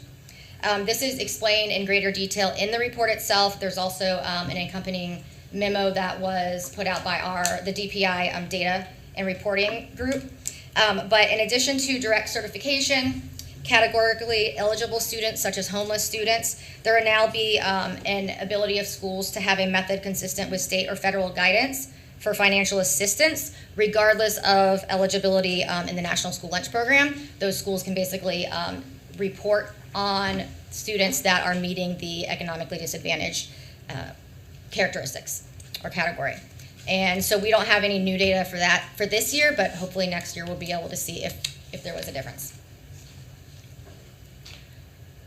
Looking at charter school access, you can see that weighted lotteries have increased substantially over the last few years. This has a lot to do with the NC Access grant, of course, which is a requirement. We also have schools that have not applied to the grant implementing these weighted lotteries as a way of kind of diversifying their enrollment. So this allows a school to give additional weight to specific subgroups. This is based on federal policy. It's economically disadvantaged students, homeless or unaccompanied minors, migrant children, English language learners, and students with disabilities. We know that transportation and child nutrition are essential components of access for children in charter schools and families. So charters are required to ensure transportation is not a barrier, and they are required to provide meals to any child who needs one. The number of charters offering bus transportation is now more than half of our charter schools. And we continue to see an increase in the number of schools participating in the National School Lunch Program. So in 2020, we had 68. In 2021, it grew to 76. As is the case for all of our public schools, there is no updated state accountability data to report. However, we know that statute requires the continued identification of low-performing and continually low-performing schools based on that 1819 data. We use that list to continue the type of requirements like school improvement plans or appearances in front of CSAB. And next year, we look forward to having new data. If we look at the impact on districts, funding and membership, you can see that in 2020, charter school enrollment accounted for 8.2% of the state's total ADM, and then a year later, it's up to 8.8%, and about 9.1 million of the state budget for education. This shows trends over the last 3 years since the pandemic. And finally, to conclude, I'll review the final portion of the annual report, the programmatic profiles of North Carolina charter schools. Charter schools were designed to provide families and students with greater choice in the type of educational opportunities available within the public school system. So throughout the charter process, when a charter board is coming before CSAB or presenting its application, they're designing schools that hopefully will provide unique and innovative opportunities. The attraction to charter schools for many families is specific programming. It can be anything from a specific curriculum that is being offered to the environment, whether that's the in the building school environment, to the actual geographic environment in that community. Something I think that is often overlooked in conversations about parental choice are things like logistics. If you are a working parent, you have to consider things like, when does school start? How am I going to drop off? What does it look like with my childcare situation? Wraparound services that are offered to people in the community, the families. A sense of belonging, another area which is often overlooked. Does my child feel like he or she belongs in that school? Do they feel cared for? Extracurricular and sports. And then, of course, staff, how families feel connected to staff. With over 200 operating charter schools, there is a great variety of specific innovations and programs. Having taken part in Teacher of the Year and Student Scholarship committees, where you get to actually have a lot of interaction with students in charter schools, you hear stories that really make you understand what these programs mean to kids and families. So it may be something from project-based learning to responsive classrooms, social emotional learning. Our state is blessed to have mountains and rural farmland and the coast. And you see that in some of the programming. So you can see agricultural ed and FFA really held up at some of these charter schools. Open way learning. We have a charter school that has its own civil air patrol. Character ed, global or outdoor ed, STEM education. So just like a parent might decide to send their child to a STEM magnet school because that's the interest of the child, same goes for schools, charter schools. Fine arts inclusion practices. So within these programmatic profiles, you'll see some of our schools that really go above and beyond in including their occupational course of study students. And then things like environmental ed. These are just a cross-section of the 13 profiles you'll find at the end of the charter school report. And really, we selected schools from across the state and tried to hit every state board region for you to kind of get an idea of what is being offered. And now I'll take questions if you have any. Thank you, Ms. McCara. Thank That is a lot I of know, I'm sorry. information. You did a great job. So I'm sure, board members, that you have questions for Ms. McCara about a particular slide. Mr. Hall. Madam Chair, thank you so much. I'm just curious about the slide that dealt with the training of the administrators, school administrators, in collaboration with App State, I think it was. Uh-huh. The NC Access program, yep.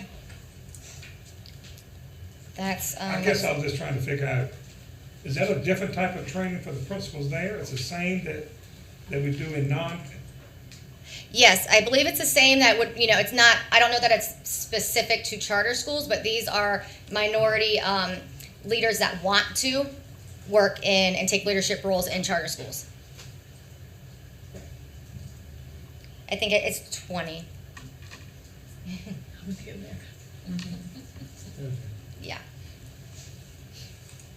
Complete the program in the May of 2022 to be fully credentialed by Appalachian State University. I was just trying to figure out, is that the same that any public school? I believe it's the same credentialing. I can definitely find out for you from that team. Okay. I'm pretty sure that it is, and the grant funding helped provide the resources for those fine educators to have access to a principal licensure program. Dr. Robinson-Dine. Thank you, Chair Lady White. Along the line of that same question, I would really be interested in knowing something about the curriculum of the program, because I wonder if there are specific courses or, let's say, internship experiences that are designed around charters. It's Maybe not. Do you know? well, it's Appalachian's program. Right. It's their program, so it would be any principal could take this program. It's not specific to charter principals. It's just that this grant is allowing charter principals in particular, who are minority school leaders, to take the same principal leadership program that any principal could take at App State. I understand that, but what I'm wondering, and maybe this isn't the case, if there would be like some specially designed courses around what is charter education. We can definitely find that out. I can find that out for you. Yeah. My other question goes back to the transportation of students. One of the, so who assumes the maintenance cost of school buses and paying? Is that a partnership with school districts, or? No, that's usually fully borne by the charter school. That's I mean, they could partner. I'm not aware of any that partner, but it's usually a cost that's fully borne, which is why I think we'd see more of it if they're, hopefully with this transportation grant that was just refunded, we will see more, hopefully. Okay, thank you. Vice Chair Duncan. Ms. White, if you permit, I have several questions. I knew you would. I was fully prepared. But my first comment is, Ms. McCara, thank you for, an obviously great amount of work went into this report, and thank you for the both presentation of it and the written materials that you provided for it. So thank you for the work that you're doing on that. So, series of questions. I had, for several years, asked for, could we have the best practices section in here, and you have done that at this point, and it's done well for the last 2 years. I also have now been asking for, and this is not necessarily a question for you, but a best practices for our traditional public schools as well. Can I ask the department that we had an annual report on that as well, so there can be a synergy between the two, both the charter schools and our traditional public schools, where the best practices are displayed and demonstrated?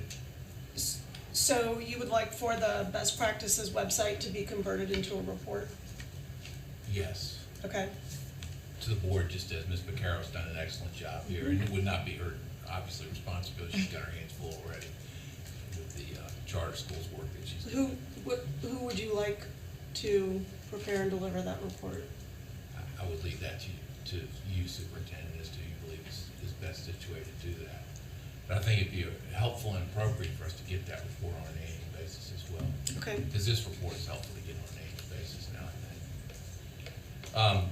On the students with disabilities, you noted, Ms. McCarroll, there's the difference of approximately 2% that seems to be on an annual basis if you go statewide.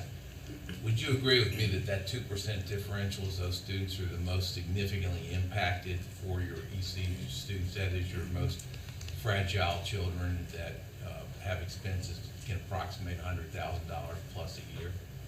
Yeah. Okay. So that's a significant financial or fiscal difference between the handling of those two sets of students, and thereby a cost for the districts and for the charter schools. The differential is significant. Is that fair?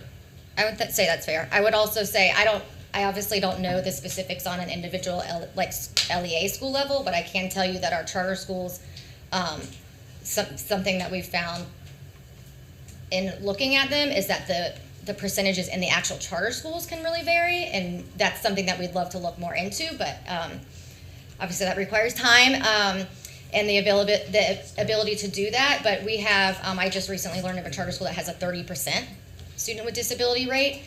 So they're really, something that you will see in charter schools is that if they serve students with disabilities, and I have a student with disabilities, if they serve students with IEPs well, parents will learn about that. They will know that because they talk and they know that they're being served well.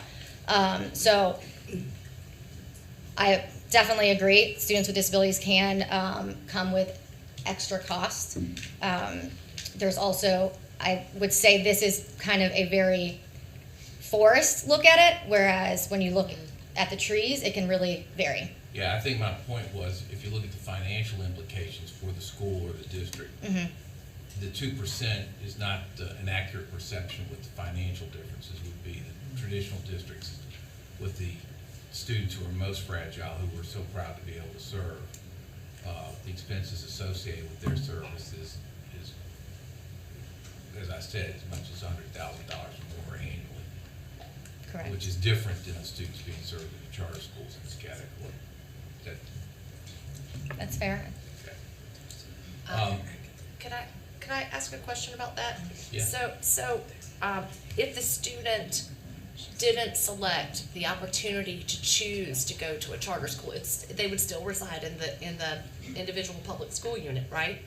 Yeah. So the cost, I mean, the cost to the district, the student would still be in a traditional public school, so. Student is in a traditional public school. I don't think our charters, I mean, to be frank, and please disagree, our charter schools are not equipped to handle, or if you can name some that are in some district, they're not equipped to handle the severely fragile students that are in a lot of our traditional schools that do cost that kind of money to provide the service they deserve to have.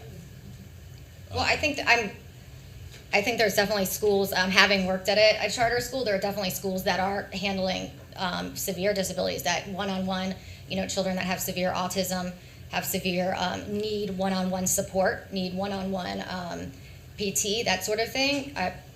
I've definitely seen that in the field. I don't have the data to describe exactly how many or how many are in each school or how that compares to districts. But it's definitely seen in the field. Just shift gears a little bit. You had a chart, and it was supported in the appendix for 38 continually low-performing charter schools, about 20% of your total number. Is the Office of Charter Schools have any intervention process in progress with respect to those schools? Yes, absolutely. And I will say that list is from 2018, which is obviously the last one we have based on state data. Several of those schools have closed. So I think it's now maybe 32, but I would have to count it. But we do. We have a whole process for low-performing schools. So in addition to the state requirements like notifying parents, having the school improvement plan, we ask that they all come before CSAB each year. We prefer to do in-person site visits and really do in much like a CNA type of visit, do those sort of things. But as you can imagine, there's always kind of those staffing difficulties with making sure we have the people and the time to do that. We ask for reporting from the schools, so that will go to CSAB so they can review it on everything from, have you had admin turnover? Have you had board turnover? What are you doing in terms of literacy, interventions, those sort of things? I think that about covers it. But we prefer to, I think the most effective is in-person risk assessment type of visits, site visits, where you can go in and really work with the schools. But as everyone sitting here knows, that's, you know, when with the low-performing traditional districts, that takes a lot of manpower. Right. So I take it from what you're saying, in terms of the personal intervention that you suggested, I agree, is the best approach. And professional development, I missed that one, but Thank you. yeah. That's not something that the office is able to do, at least at this point. We do it, we just are not able to do it to the extent that we would like. For example, I think that site visits work best, and I think our office would agree, when you have multiple days at a school and able to follow up with that recommendations, and that's just simply not possible when you have, you know, the number of schools and the different workflows we have. Last question, looking at the data and the numbers about over the course of since 1998 to the present time, looks like about 30% of charters have been terminated or revoked from the numbers that you provided. And you gave some information about in the report, which is a let me say, a good addition to the report in terms of what it was that occurred. But do we have, that's the kind of information that I think CSAB, the Office of Charter Schools, and certainly this board, would want to understand more about why a charter school at a 30% rate after being approved through those bodies, why a charter school was terminated or failed. We do. We have the it depends on how much data we have on like our earlier terminations, but we do have records of every termination and why that happened. I will say that the vast majority of those, so I believe 50-something of those 82 or 83, so a large percentage were voluntarily relinquished, and the majority of those are schools that never opened. And it really, you know, it can vary, but by and far over the last, I would say, 5 or 10 years, the reason that they do not open is based on facilities and not being able to get it on time, to get the funding together, but that's certainly not the only reason. Thank you, I appreciate your time. Mr. Hall, we'll take one more question. Thank you for allowing me to do that. But just quickly, the SEL programs that you mentioned, that's charter schools Yes. have implemented, could you give me, at some point in time, not today, Okay. I would just like to know what those programs are, what other activities that they're doing, because that can have a real impact on other schools. I definitely agree. I would also reference the profiles at the end of the report. Some of our examples, I know Union Academy, Tiller, Charter, some of those schools, you'll have links to specific programming they're doing, and there's all kinds of great examples. But I can get you more specifics. I appreciate it. Thank you, Madam Chair. Yes, sir, thank you. One final request, could you return to the slide with the workflow? I think it's either 13 or 14. I might have that number incorrectly. Colleagues, you have heard me speak about this. There it was, the multicolored one. Let's see. So I've been beating this drum for several years now. Today, Ms. Kamnitz and I bring before you a unified request. If you will look at that workflow and all of the things that the Office of Charter Schools is responsible for, can you possibly imagine if we went to Charlotte Meck, who has about 180 schools, or if we went to Wake County Public Schools, who has about 190 schools, and said, your team is responsible for managing all of your schools with only 6 staff. So we are beating the dead horse for you today, and we are strongly requesting that you support the request for 2 additional positions, and I personally would say that 2 is not enough if we want to do this well, but the 2 will move the needle. But we've got a lot of responsibilities on a very small team already doing excellent work for over 200 schools in the state of North Carolina. And if you want to look at schools, that's great, but what 200 schools really means is students. So we're not being a wise steward, and we are not following the statutory requirement. And I think that's in slide 11 or 12 that suggests that we are to put staff in place to manage our charter schools well.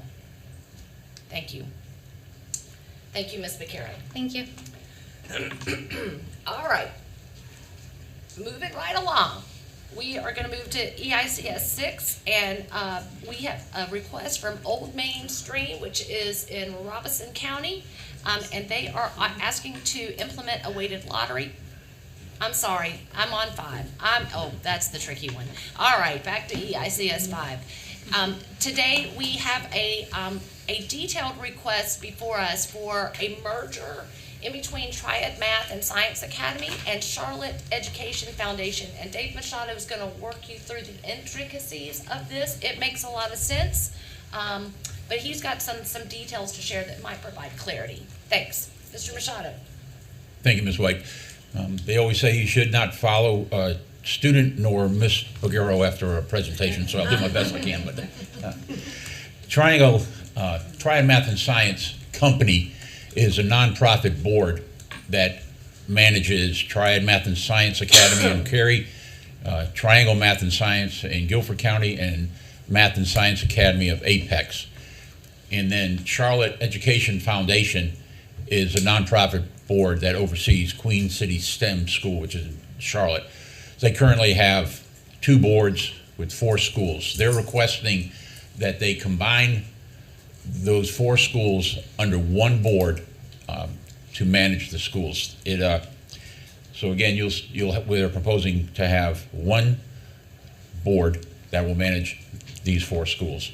They have gone through a year-long, you went through a year-long strategic planning, and they feel like this gives them the most efficient way to run their school. Their board in the proposal has the ability to expand. I think it's up to 15 members.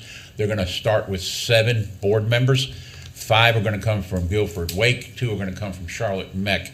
Then they're also going to have 7 committees that will advise the board for the different functions at each individual school.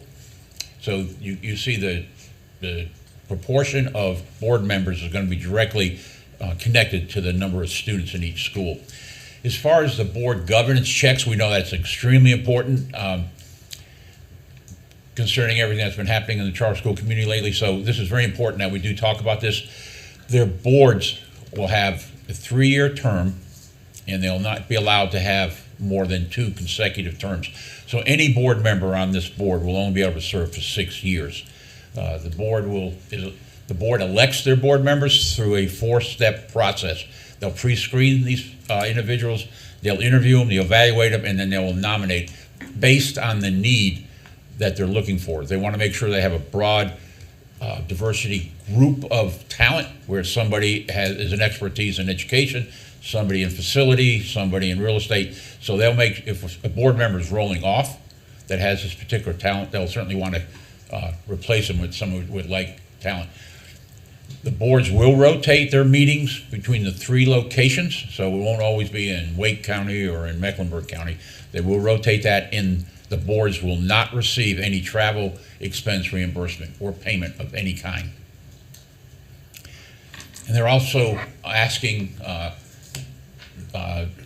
to formulate a central office. They basically have a central office in operation right now. You can see that the central office will handle all back office responsibilities, financing, HR, teacher training, just everything that needs to be done so each individual school principal can concentrate solely on the academic implementation of their school. That central office will charge a 5% fee to each school to fund the salaries of this central office. The central office is going to be made up of approximately 18 employees, and that list that we showed you in the last slide shows exactly what their responsibilities are. The central office budget is going to be approved by the one board that they are proposing, so there will be oversight on this central office. That 5% or that central office will be audited separately. We had a special CSAB called meeting last week to make sure that that was part of the motion, that the central office will be audited separate, so there's be no misunderstanding of what the revenue is for the central office and what the expenses are going to be. And if there's any excess funds at the end of the year, the central office will be allowed to send money back to the schools. This past year, they were working on this model, and I believe it was $200,000 that went back to each of the schools that they were supporting.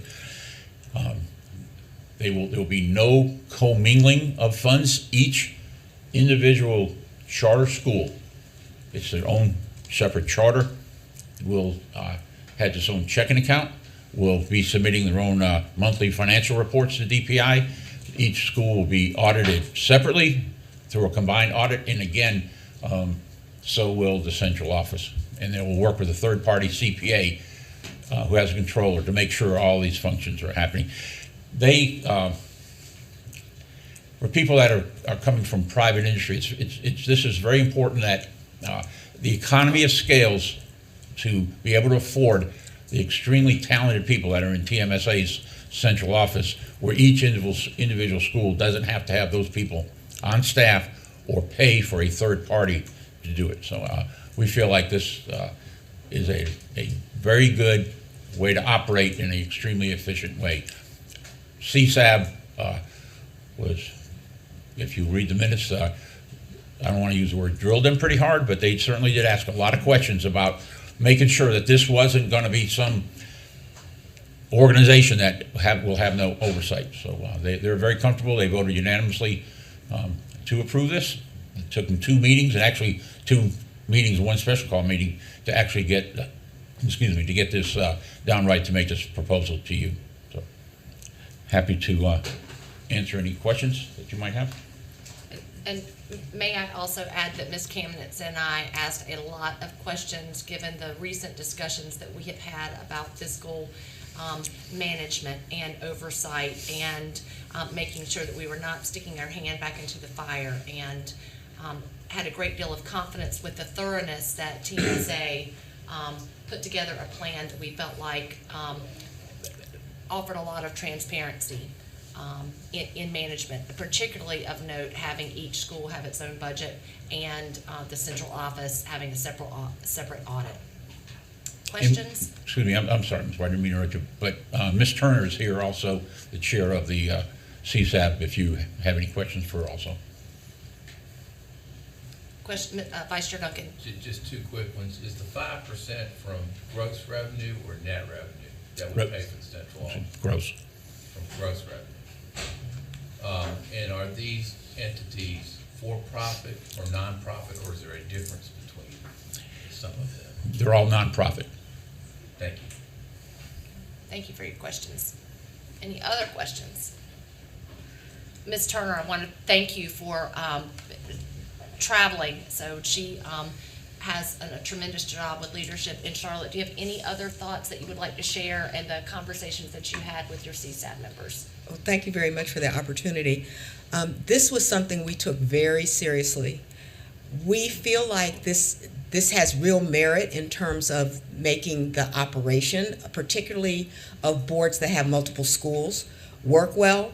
But our concern was we did not want to create a monster that we hadn't thought through, and that we had a way to make sure that we could monitor how this works. And we did ask a lot of questions, and the people at TMSA probably were really sick of us.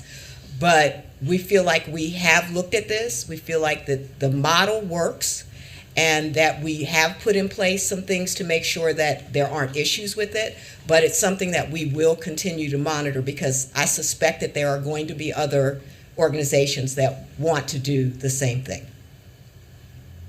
Wonderful. So board members, I'm just going to call your attention to the information that's been loaded on eBoard for your review.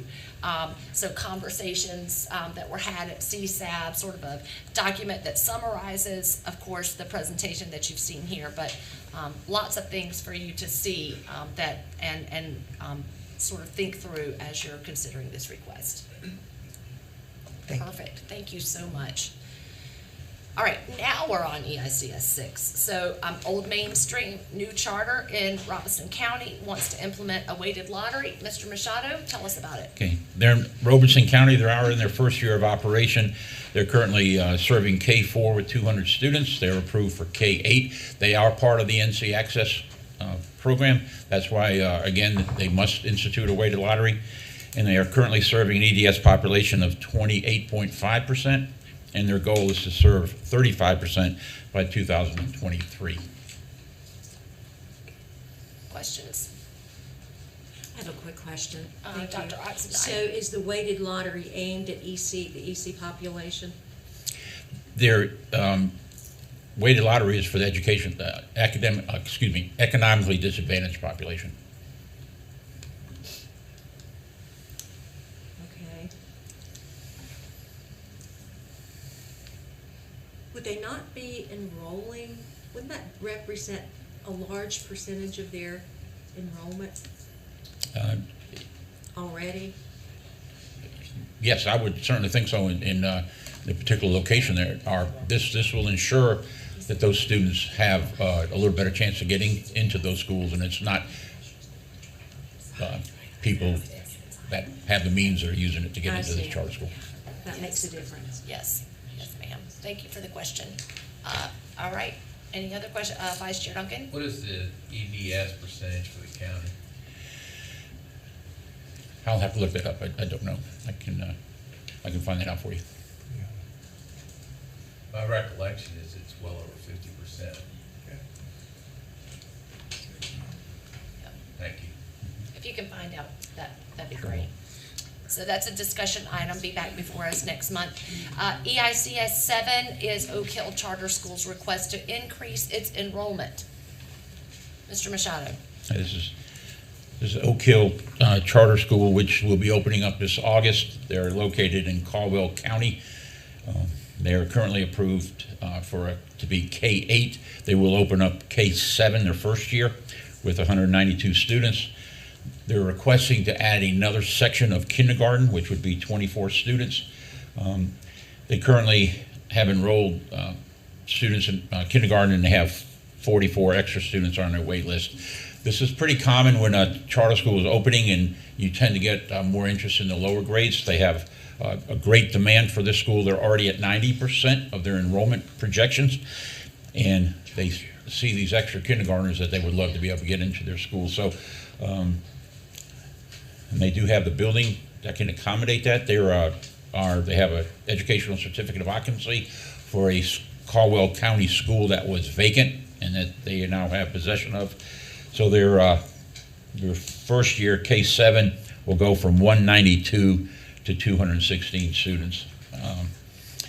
The Charter School Advisory Board normally does not approve this type of recommendation. They say, get open and let's see how you do. But the fact that there is no other charter school in Caldwell County and very few in the 4 surrounding counties around Caldwell County, they felt like the demand certainly warranted this request. So they unanimously are recommending this also. Question, excuse me. Questions on this one? Okay, then EICS 8 is North Oak Academy's request for a second delay. Same story, different school. Mr. Machado. Yes, this school was approved to open in 2021, and they are currently in their 1-year delay. They are approved to open. They will be K8, when they're totally built out. They're going to open up K5. They have identified their site in Durham, and Durham has prevented the school from accessing water and sewer. And the General Assembly at the last session passed a law saying that school counties or municipalities cannot deny a charter school access to water or sewer if it is in proximity to their facility. So they are now in litigation. They feel like this will be settled by the summertime, and that they will be able to get sewer to their property and build and be able to open up the following year. They will open up, when they finally do open, K5 with 520 students, and when they're finished, In the year 5, it will be K7, 688. This has been an issue, an ongoing issue with North Oak Academy and the city of Durham since they were approved to open. And this school is an NHA affiliated school. Thank you. Questions, Vice Chair Duncan? Just for clarity, there is, and understandably so, if this is the case, there hadn't been any construction done to this point because of the water sewer issue? That is correct. They have not actually purchased the property, but they have a signed agreement that as soon as State Board approves this, they will close on the property. They obviously don't want to close on the property if this would not get approved. But let's just assume they are able to close on the property, or that they would have access to the property, already own it. Even assume they already own it. So we're talking about trying to resolve a litigation and build a school in 15 months? Yes, sir. Ready to start in August of next year? Yes. They know it's challenging, and they, again, And what's the status of the litigation? Is it in state court? they have, and I did ask that question, so I know I'm get asked. So they refiled their complaint on March the 10th with the modification for the new state law that requires them to provide water and sewer. We have offered the notion that there is no disagreement about the facts of the case, and both parties could simply stipulate to a list of facts in writing and have a court render a decision without a trial. And again, they anticipate that to be done in summer. Then once that's approved, then they'll have a little over 12 months to build the property. The fact that NHA has a protocol model for the type of school they're going to build, the plans and all that have already been done. They just need to get them approved and then start building. I'm probably a little more worried about the litigation side of things than I am the construction side of things. Sure. I mean, I would worry about construction. It's a very, given the supply shortages right now, it's a very tight schedule for construction, but thank you for the information. Thank you for the question. All right, one last item. So EICS 9 was a request from Revitalize to decrease its enrollment, and board members, this rarely happens, but CSAB is making a recommendation that we do not approve this request, but nevertheless, it does have to come before us. Mr. Machado, what can you tell us about this discussion? Revitalize Charter School is an accelerated application in Wake County. They are scheduled to open this August. They're approved for K6, and they're going to open up K2. They are struggling to get their enrollment numbers where they need to be, so they asked CSAB if they would lower that, what was in their application from 216 students their first year to 125 students. The fact that this is a accelerated application where the bar to open is extremely high, CSAB voted unanimously to deny this request, and our office certainly supports that. If you ask for an accelerated application, you're saying you can do it and you can do it next year. Now let's do it. Thank you, Mr. Machado. Board members, questions about this discussion? No. Madam Chair, I Yeah, just Mr. want to Hall. make sure, thank you. The reason why you are asking not approve it is strictly upon the agreement up front that they would be able to do and open. Yeah, an accelerated application, when they apply for the accelerated application, during the training, we are very specific about this. They're saying that they can open, an applicant can open a school the very next year. Yes. Normally, so when you, because it is an accelerated application, CSAP felt like this board should have taken that in consideration and either lower their numbers earlier or work hard to get these numbers. So we've been in constant communication with the school. We feel, we've been trying to help them, and we feel like they're going to get pretty close. We will be bringing a preliminary recommendation for all our schools opening up in August, next month, and they need to be at 75% of their estimated enrollment to move forward.